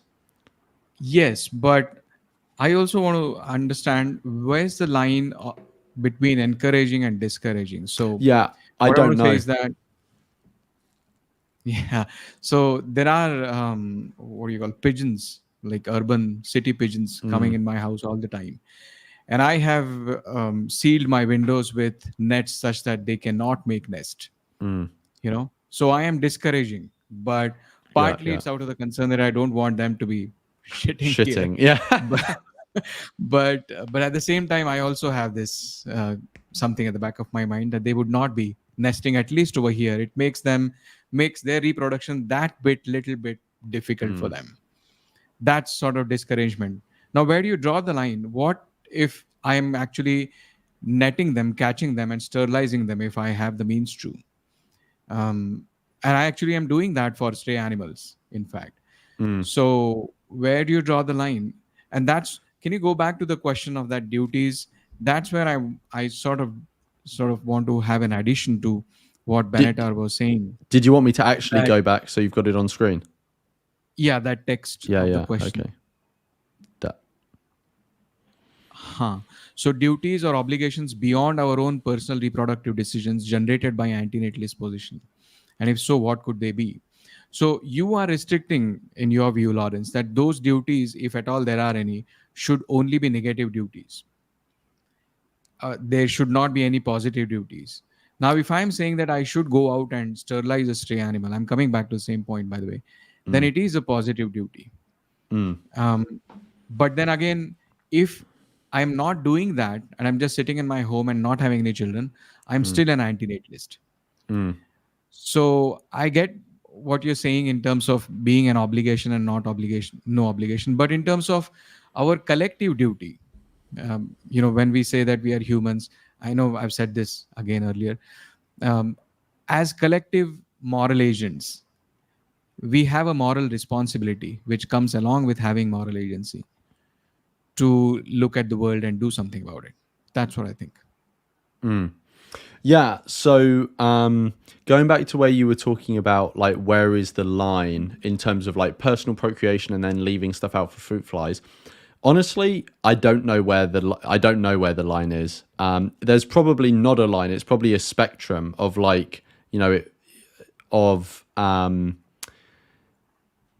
I think it would be a spectrum, and the spectrum would differ for different people because different people will have different sensibilities. So obviously the guy who wrote that essay thinks it's important enough to write an essay about. So he would probably be more sensitive to, the consequences of our actions at that sort of distance. Whereas someone else who's maybe watching, or one of us, maybe they're less sort of sensitive to that, but they are still very sensitive about our own personal reproductive decisions. So I'll just hold my hands up and say, I don't know where the line is, but I think it's an interesting discussion. And I think the more essays published like that, the better, because that when he published that essay, that was something I hadn't thought about before. And I found it super interesting. Although I've got to say it is fucking niche, isn't it? Talking about fruit fly antinatalism, I mean, fucking hell. But very interesting for me anyway. So there are degrees of antinatalism. What percentage of antinatalist are you? Yeah, exactly. Yeah. What level antinatalist are you? Level 9,000. Was there anything else you said that you wanted me to... Okay, cool. Cool. All right. Let me skip a bit forward. Oh, by the way, I just wanted to say the Panian part. Does he say jellyfish? Wasn't there a jellyfish? No, that comes up in what Karim is about to say. Yeah. Okay. I want to say something. And Karim, did you want to say something? Yes, I want to refer to Lawrence's mentioning of the nice term Panian beings. I guess it's important because in some of our definitions, we talk about sentient beings rather than suffering beings capable of suffering, or Panian beings. It makes a difference because there might be living beings out there, as for example jellyfish, who are sentient or have mental properties without being capable of suffering or open for negative sensations. So I guess at any rate, we should take care and use words such as Panian beings or beings capable of suffering. I think it's very important to integrate this topic into any of our possible definitions. Thank you. And I see one more hand there. So Benatar's going to give his response, but after this, after the panel, Karim sent me an email, which I'm not going to read out his email, obviously, but I replied to him. Obviously, I emailed him back, and in it, I spoke a bit about this question. So I'll read that out once we get there. But I think I kind of reflect what Benatar is about to say. David Benatar, David, please go ahead. I just sorry, want go to on. say something here. Yeah, so by the way, Panianism, sorry, is another word worth a petition, by the way. It's a very nice concept by Richard Ryder. Everybody should go through. So what I did not understand was, is he saying that jellyfish is sentient but not capable of suffering? Is that what he's saying? I think that is what Karim was saying, is that jellyfish may be sentient but not have a capacity to feel pain. I don't know about that. I don't know what the status of jellyfishes, but in theory, I can understand the point he's trying to make, even if jellyfish are not the most appropriate example. So, but he's saying that, so the word sentient also has a layer of consciousness to it, I think. So, if I understand this right. So, if there is a being who is conscious but not capable of suffering, would not be suffer. So, that means by definition, that being cannot be harmed. Right? Yeah. So, my understanding of sentient is like basically a being that has a subjective experience. And in my understanding, if you have a subjective experience, then there's going to be preferences associated with that. So obviously then your preferences can be frustrated in some way. So it's like, if you're sentient, you're going to be able to be harmed in some way. But would that preference frustration cause suffering to you or no? I guess it depends. I don't know if in all cases, but I guess preference frustration is a form of harm rather than maybe suffering. Okay. So, yeah, I think like in like theory, sentience and a sentient being and a panient being are slightly different things, but in practice, I don't think there's really a practical difference, if that makes sense, in the real world. Cool. Okay, let's continue. Thanks. Sorry, I don't want to be disagreeable here, but I'm not sympathetic towards Dr. Kermer's recent suggestion as a dictionary definition. First of all, the word panient it's not if it's a word at all, it's not a widely recognized word. And it wouldn't be the natural one that you'd put in a dictionary definition to try to convey a view. And secondly, there seems to be some measure of sort of arcania here that's informing this particular point. I don't know whether it's true that jellyfish are sentient and yet can't feel pain. As far as I know, that's an open question. That once a being is capable of feeling, it seems to me it's going to be capable of feeling adverse feelings. And so that may be entirely fit with the empirical scenario as it is. And I'm not sure that we would need to manipulate a definition in order to account for either these kind of minutiae in academic debates, especially if they might settle in a direction that makes that kind of change unnecessary. Thank you, David. That was good on the pain and sentience side.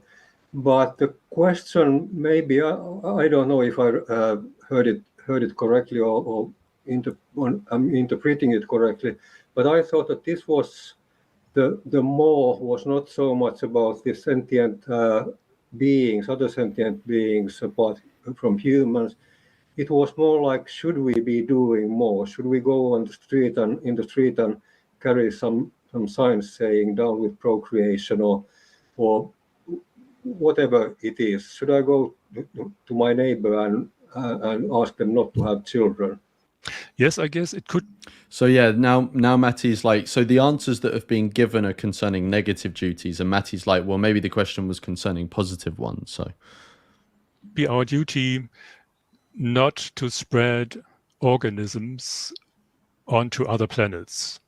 For many decades, there have been undertakings to investigate the atmospheres on planets of our solar system, or even touching down on other planets such as Mars, and if I'm not mistaken, Venus.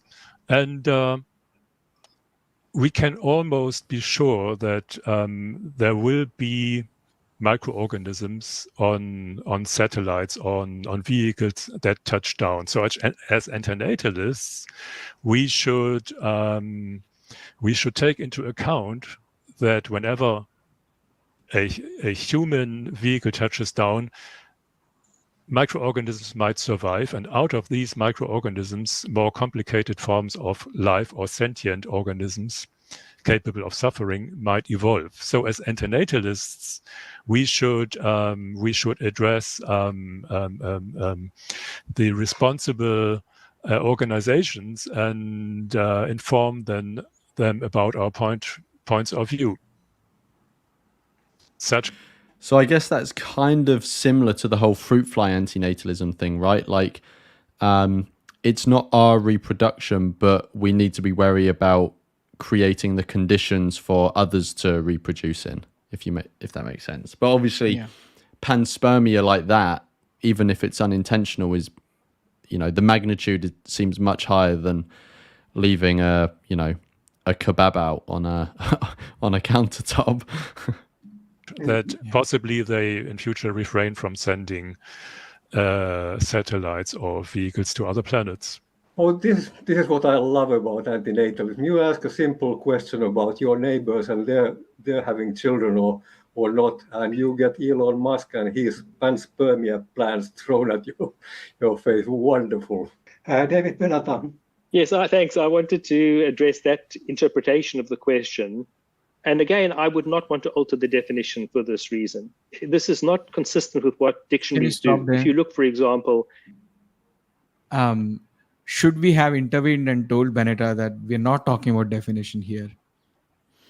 Yeah, I mean, maybe. I think, I could have probably made it clearer at the start of this that we're now just going into general questions rather than tying this to to definitions. At a definition of liberalism in a dictionary, it's not going to tell you all the duties that a person has as a result of being a liberal, in part because there's going to be widespread disagreement between people, even between liberals, about what liberalism is going to imply in terms of what people's duties are. So the role of a definition is not to settle all philosophical questions. It's not to tell us what our moral duties are. It's to describe how words are used, but also to a certain extent to prescribe how they should be used. This second question is primarily aimed at Kareem, but again, anyone can give their thoughts after Kareem's given his initial ones. So the response was, antinatalism is an offshoot of philosophical pessimism that asserts that creating morally relevant beings into existence is unethical. So the question off the back of that is, so the pronouncement that coming into existence is a harm or a serious harm could be characterized and has been characterized by some as more of a philosophically pessimist pronouncement rather than a distinctly antinatalist one. If we're to accept that, then where can we say that antinatalism diverges from and becomes distinct from philosophical pessimism as its own idea, distinct from that wider sort of philosophy? Actually, if I'm not mistaken, in the history of philosophy, antinatalism indeed came into existence once as an offspring of pessimism, namely in the philosophy of German philosopher Arthur Schopenhauer. But with Arthur Schopenhauer, it was still an embryo, and we can follow the precise history of how and when antinatalism got rid of its metaphysical surroundings it still had when while being integrated into the metaphysical philosophy of Arthur Schopenhauer. So indeed, at least to me, it sounds reasonable to think of antinatalism as some kind of offspring that existed in embryo in former overarching pessimistic philosophies, but which then later on became a lone-standing moral theory. I think a way of answering the question would perhaps be to focus on the chicken-egg issue here. I mean, philosophy, and that's okay, but our deduction can start from pessimism, in which case it goes, life sucks, so how should we deal with that? And then we realize that one alternative is to stop procreation, to be ethical, to break the cycle, to be saints and heroes. In this case, pessimism is transformed into antinatalism by a shift from abstract theory to concrete practice. The move is not necessary, but it's possible. I thought it was quite nice that this question got two answers from different aspects. So Kareem was given more of a historical account and Matty was given more of like a philosophical one, or one based on the ideas. Does he say more on that? Because I want to say something after. Let's see. Our deduction can, however, also start from the other end, the rejection of reproduction, in which case it goes, I'm not having children, so how could I justify this to other people? Well, one alternative is to assume a pessimistic view. Life sucks, that's why I don't perpetuate it. Again, I'm a saint and I'm a hero. In this case, voluntary childlessness, a practice, seeks help from pessimism, a theory. Again, the move is not necessary, but it's possible or something. Sorry, anyway, after these audience involvements and your moderator overstepping the boundaries of his role, have any new questions arisen among the panelists? Cool. Did you want to? I Yeah. think he's finished there. Yeah, so I agree that if you think of pessimism as a larger set and antinatalism as a subset of that, that part I think we all agree. Because antinatalism is more about coming into existence, the act of coming into existence, whereas pessimism could be more than that, like about existence and about amount of suffering, whether suffering outweighs good, about other things like meaning in life, knowledge, virtue, and so on. So that's it. But I'm also trying to think of a way where you can be an antinatalist and not be a pessimist, philosophical pessimist. So you recognize that coming into existence is a harm and recognize the underlying axiological asymmetry, as David Benetter has suggested.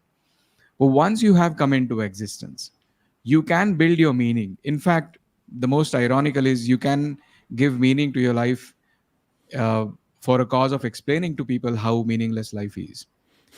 So you can have meaning in life. You can say that my life is worth continuing, even though it was not worth starting. And in that sense, you don't necessarily have to be a pessimist after you have come into existence, but still be an antinatalist. I don't know how watertight my argument is, so in this way, antinatalist is not a perfect subset of pessimism. It's sort of like, goes outside the boundary of pessimism is what I think. I was going to say something, but I've forgotten what it was because we've been now going for nearly 3.5 hours and my brain's a bit fried. But cool. Did you have anything else you wanted to say on that, or should we? I think we're near the end anyway. Most of what's left is just people saying thank you and goodbye. Yeah. So yeah. Is that a sword, by the way? Just I wanted to ask. Yeah, it is. Yeah. If you check Discord, you have a response to your question to that. Oh, I do. Okay. Yeah. Or are there any concluding words that you'd like to say? Let's take a round to find. Okay, I think actually now we just go round and say, no, we don't have anything else. Thank you. For completeness, do you want to finish the whole thing, Tejas, or should we finish it there? I think we can finish. I would be repeating myself. So yeah, exactly. Yeah, let's finish it there. Cool. Okay, so it's back to just us. Do you want to give any sort of like concluding overall thoughts? Anything else that came up? Blah blah blah. I'm looking forward to part 2 whenever you have. Whenever that happens, I wonder what you think. Part 2 on the same topic. Hash it out further. Invite Julio Cabrera. Invite Jordan Peterson. I don't know. Get Elon Musk down.